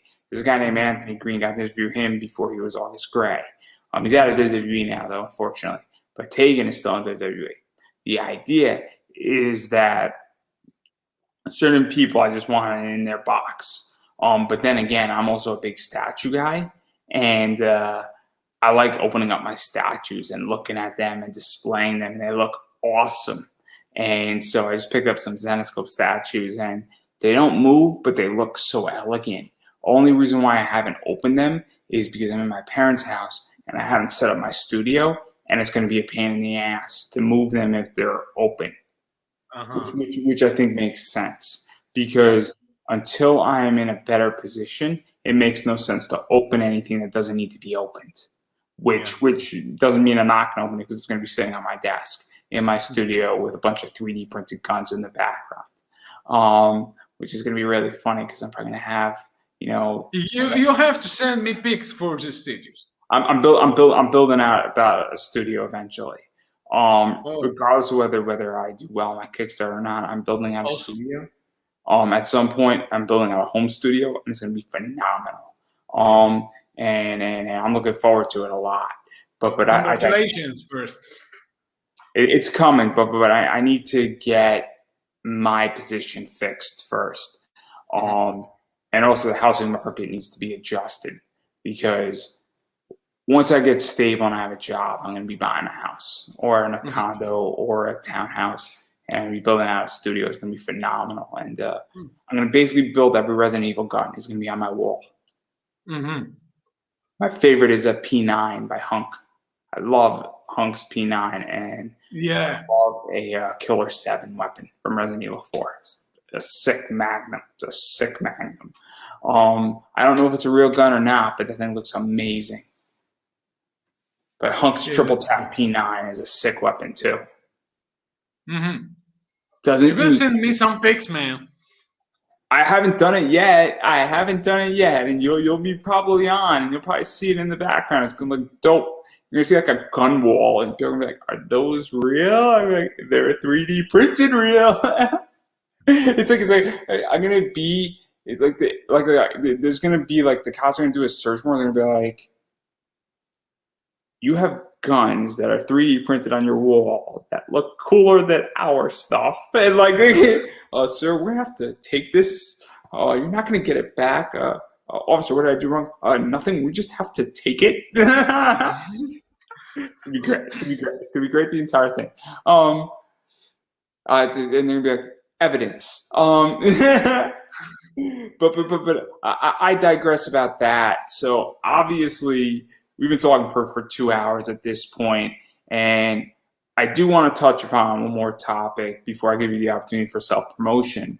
And obviously I am curious about two things, actually, technically 2 things. So I am curious about how COVID has been in Egypt, because obviously, supposedly we're at the tail end of it. I don't know. Nobody knows. I'm not a physician. I'm not going to make any speculation. But how has it been for you as in your country, and even just creation-wise, and affecting, everything around you in the pop culture sphere? Because in the U.S., it's been very interesting, where it's been up and down and down and up. And it's been hyperinflated in a lot of ways, and I'm curious how it has been in Egypt, because we don't. Well, it was still rising at first. It was still rising at first when it happened, and people did clear the streets of Italy, and life did stop. Actually, shops and other stuff like this. But As for me, I have been a full-time artist one year and a half before it happened. So it's actually my life. Nothing did change about it. Working from home and doing my work. So I'm sitting on my desk facing my computer. So there is nothing new in this for me. Oh, the only thing that happens that I'm only wearing a mask while I'm getting deliveries, and why if I do want to walk with my wife or on the streets or buy some things. This is the only things that changed. Wearing a mask and walking the streets. Nothing did change.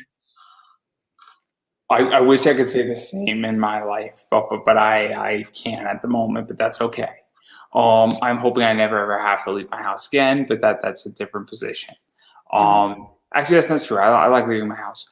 I hope that I get to work from home whenever I start my new job because I it makes my life easier. You know, it saves me money, it saves me time. It also allows me to wake up later. I used to work Mhm. one day a week from home at my old job. Best thing ever. Best thing ever because I didn't have a 45-minute commute both ways, and I saved money tremendously because it didn't cost me any money to commute. It was great. It's amazing. And then the other thing I want to talk about is actually Kickstarter, and I know that you've backed projects, and obviously, you know, this is your first one, but right now there's a lot of projects up on Kickstarter. It's, you know, Kicktober, whatever that means. I've heard Locktober. I've heard, you know, anything over in it, really. And so I'm curious how you feel about Kickstarter because with so many projects on Kickstarter, over I think like 260 at this point, um, can Kickstarter sustain itself? Because it seems to me that there is a way too many comic projects on Kickstarter, and there's only so much money to go around. And how much more can there be in comics on this before the thing falls in on itself?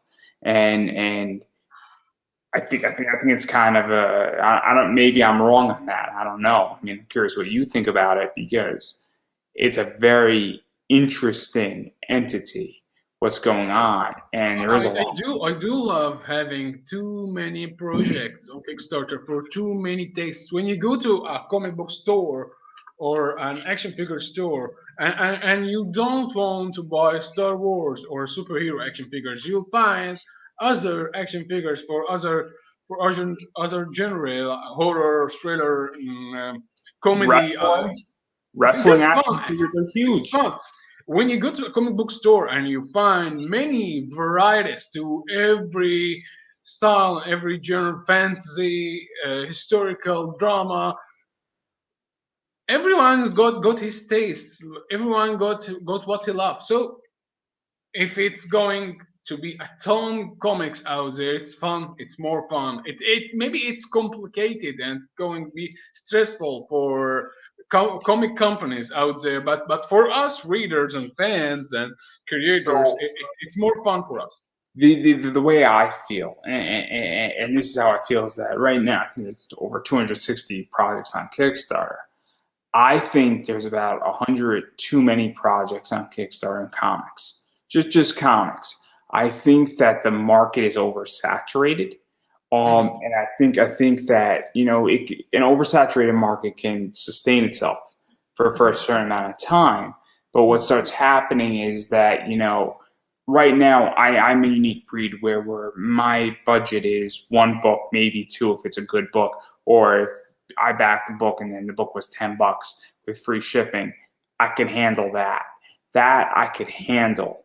But at a certain point, you know, I'm a unique breed where, you know, if I back 12 or 15 projects a year, that's fine. But I know people who are backing 50, 60, 70 projects. I'm like, how do you have all this money? Like, that's kind of crazy. And even if you're only backing a digital tier and you're backing 50, that's $250. At a certain point, though, everybody runs out of money. Everybody hits roadblocks because right now I'm in between jobs. But even when I was making 50K, you know, I had some serious expenses. You know, I had rent. You know, maybe I had an extra $5,000, but also I was funding a bunch of investments that I'm Yeah. making at that. So like, and this is what I mean by reshifting. So I'm like, where do you people who are backing 350 projects have fucking money? Like, and I'm wondering if maybe I'm crazy because I'm actually funding a Roth IRA. Maybe I'm crazy because I'm funding a traditional IRA. Maybe I'm crazy because I don't go on vacation and I don't waste a fuck ton of money, and then I'm only able to back 5 projects or 15 projects a year because I legitimately pay 10K between funding the Roth IRA and my taxes. And then put in when I'm 65, I'm going to be having $6 million in my bank account. Like, maybe I'm crazy.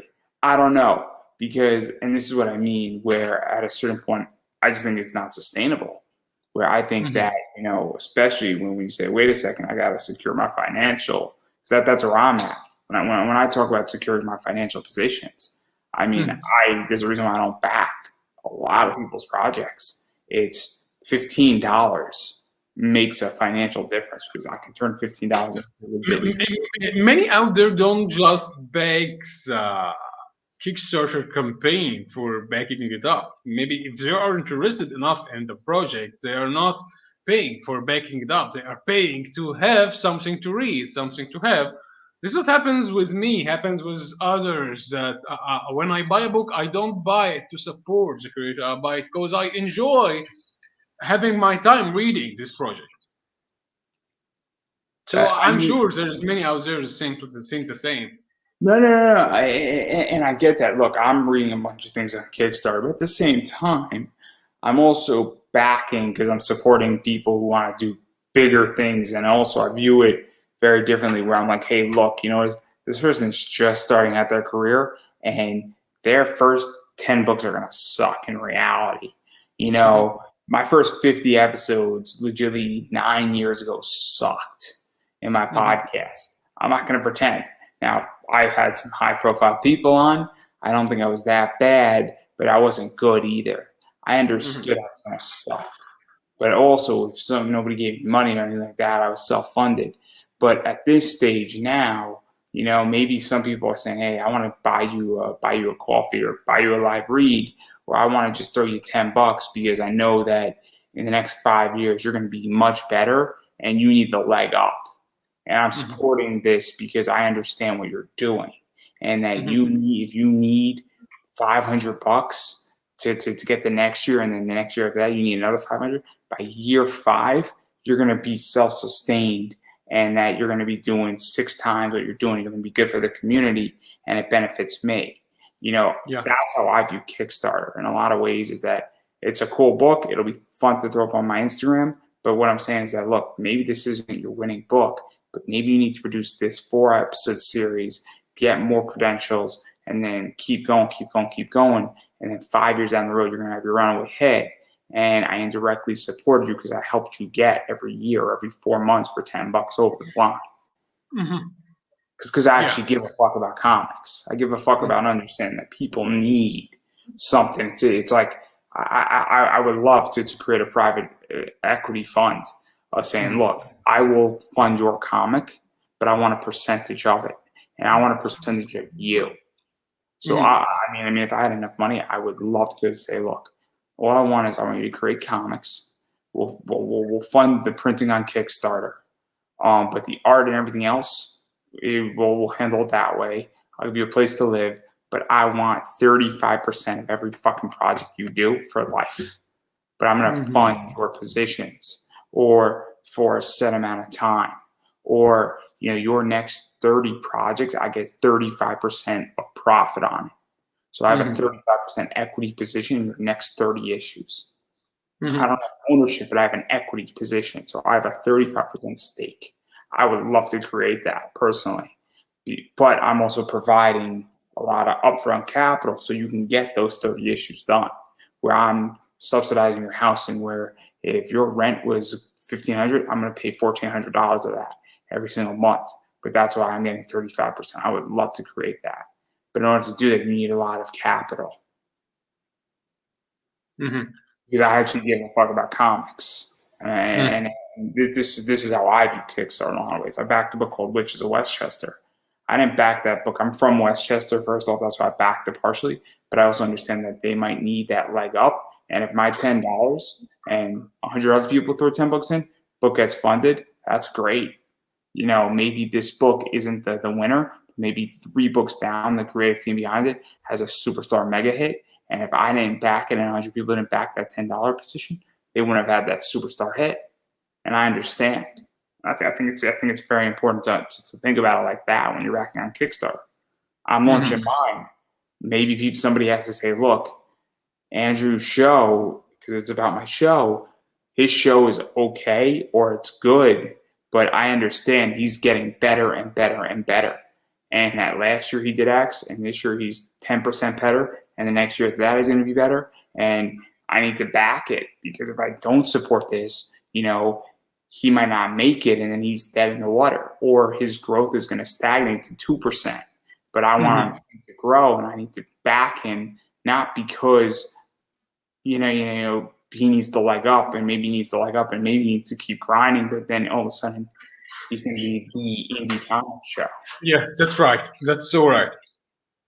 But I digress right there. Enough of me pontificating. The show is about me, and you just happen to listen.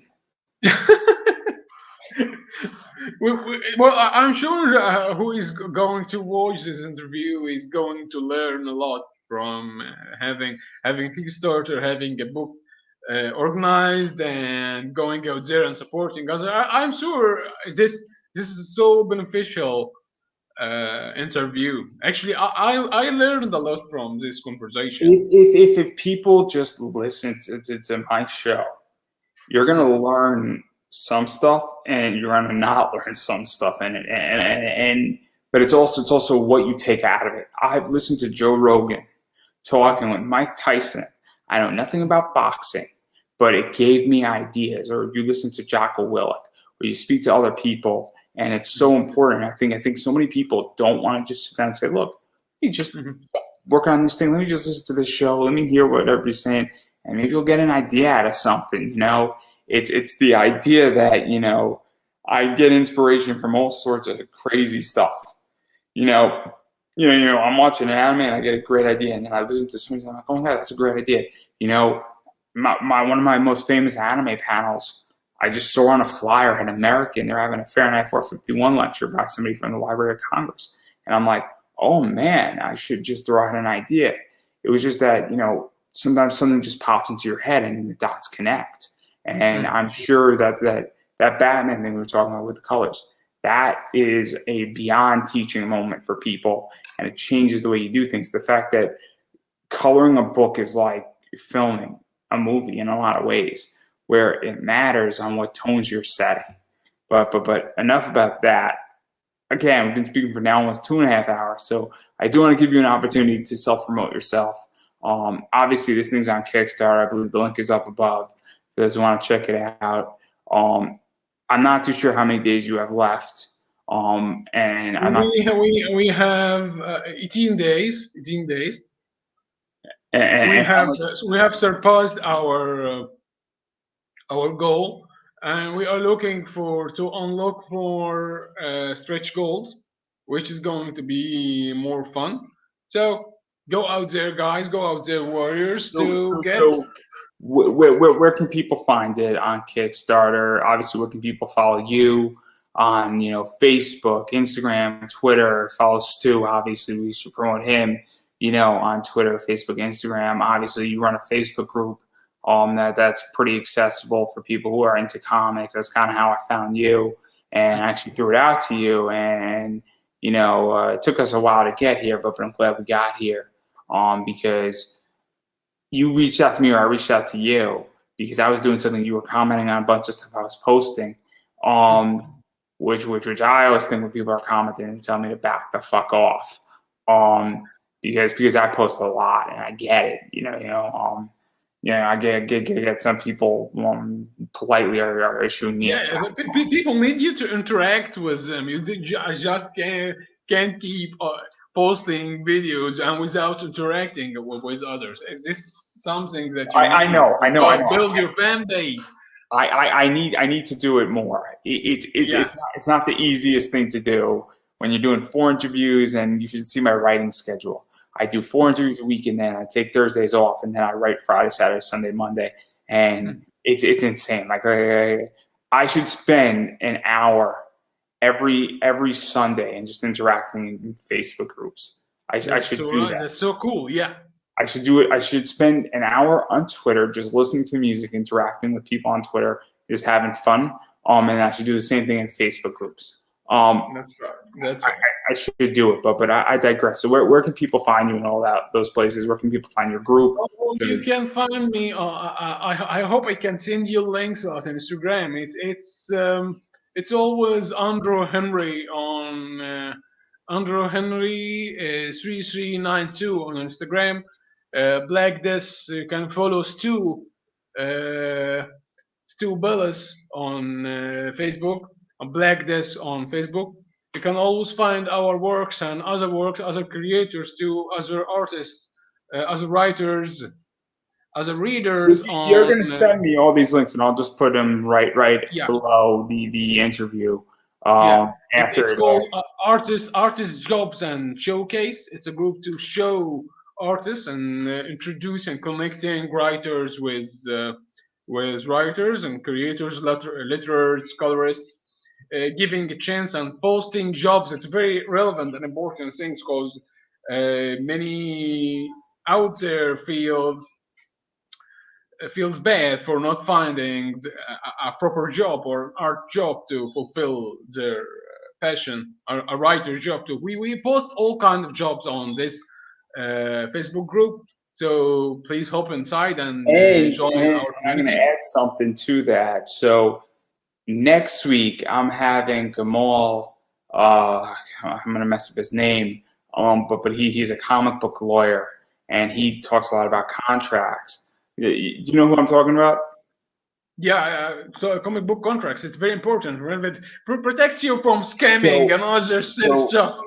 So the reason why I'm bringing this up right now is A, it's a good plug for me, and B, more importantly, before you take a job, me and Gamal are going to be talking about that, or Jamal is going to be talking about contracts between writers and artists and protecting yourself. So if you are looking for somebody and you're looking for a job, whether you're an artist or you're a writer, before you might wanna say, hey, I'm interested in your work. Legitly next Tuesday, we're gonna be talking a lot about this, and so I really recommend everybody watching this, checking it out, because it's gonna be one of the most informative things on the planet, because we're gonna have a real good conversation about this, and I think, and I've been wanting to have this conversation for a long time with him, almost 2 years now. And I am beyond excited for it. So obviously that's very important, but also, and I've been saying this, is that you have to support indie content creators and indie comic writers and artists and everybody in between. And one of the things that you need to do is you need to, obviously back Kickstarters. You need to share Kickstarters out. Whether you're back in a digital tier, but you're only throwing $3-4 there, whether you're throwing a big tier into it, every little bit counts, every little bit helps. But more importantly than that, you need to follow people on Facebook. You need to share things on Facebook. You need to share things on Twitter, share things on Instagram, throw it into your Instagram story. All that stuff is free, and following people on those platforms is also free. And it goes a long way. Also, if somebody has webtoons and you have a webtoon, what is that webtoon? My webtoon is in a smile. It's an action thriller horror. If you do like Metal Gear Solid and Gantz and Max Payne and Hitman mixed together into this stuff, then this is your project. This is your comic, actually. So haven't heard Gantz in a while mentioned, so haven't heard that one. But in all seriousness, you need to also read people's webtoons, because that also goes a long way. You need to subscribe. You need to throw money on their webtoons. You need to, support people, because, we're not DC, we're not Marvel, I'm not Image, I'm not, not to pick on Scott Snyder, but I'm not a big DC writer, okay? indie content creators, this is a passion I love in a lot of ways. And a lot of it, people put money up front, or they have a little bit of seed money, but a lot of it is coming out of people's hard-earned money. And it's a big gamble. And so, you really need to support people when they're doing this stuff. That's so right. Every little bit That's helps. right. Yeah. And I'm going to say this for myself as well. I'm an indie content creator. I have a sponsor for my show, but my sponsorship only goes so far. So I have something called Buy Me a Coffee. It's in the link up above as well. And I appreciate everybody who buys me a coffee, because all this money goes right back into the show. It goes back into buying new equipment. It goes buying, software. God forbid my sponsorship cancels or doesn't renew, or I can't find one. I might be good for a few months, but there have been times. I mean, I've been doing this for 8 years, and it was self-funded. So, all that money, if I can't find a sponsorship, that money that people, donate, goes a long way. Also, I have perks on Buy Me a Coffee. So if you don't want to donate, but you want something in return, you can pick one of those tiers. And that also goes a long way. My Kickstarter is definitely dealing with some of this as well. That will be launched on November 1st. If you type in Conversations in Pop Culture, it will pop up on Kickstarter on November 1st. And I am definitely that's the other thing too, is that I'm an indie content creator just like Andrew Henry is. Obviously, we share the same names. This is not Andrew squared. I want to get that clear. Not intentional. I did not change my name for this interview. I changed it for 2 interviews ago. I just want to make that crystal clear.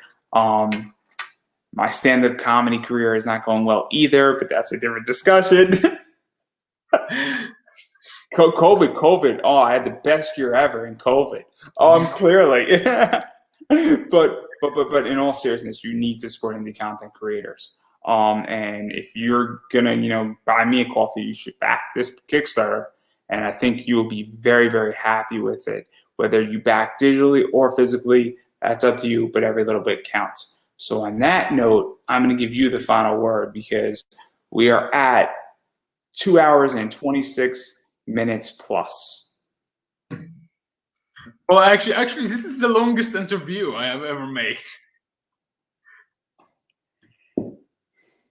So is your final word? Is that the final word? It's the final word. Oh, okay. Many thanks to you, Andrew. Actually, many thanks for having me.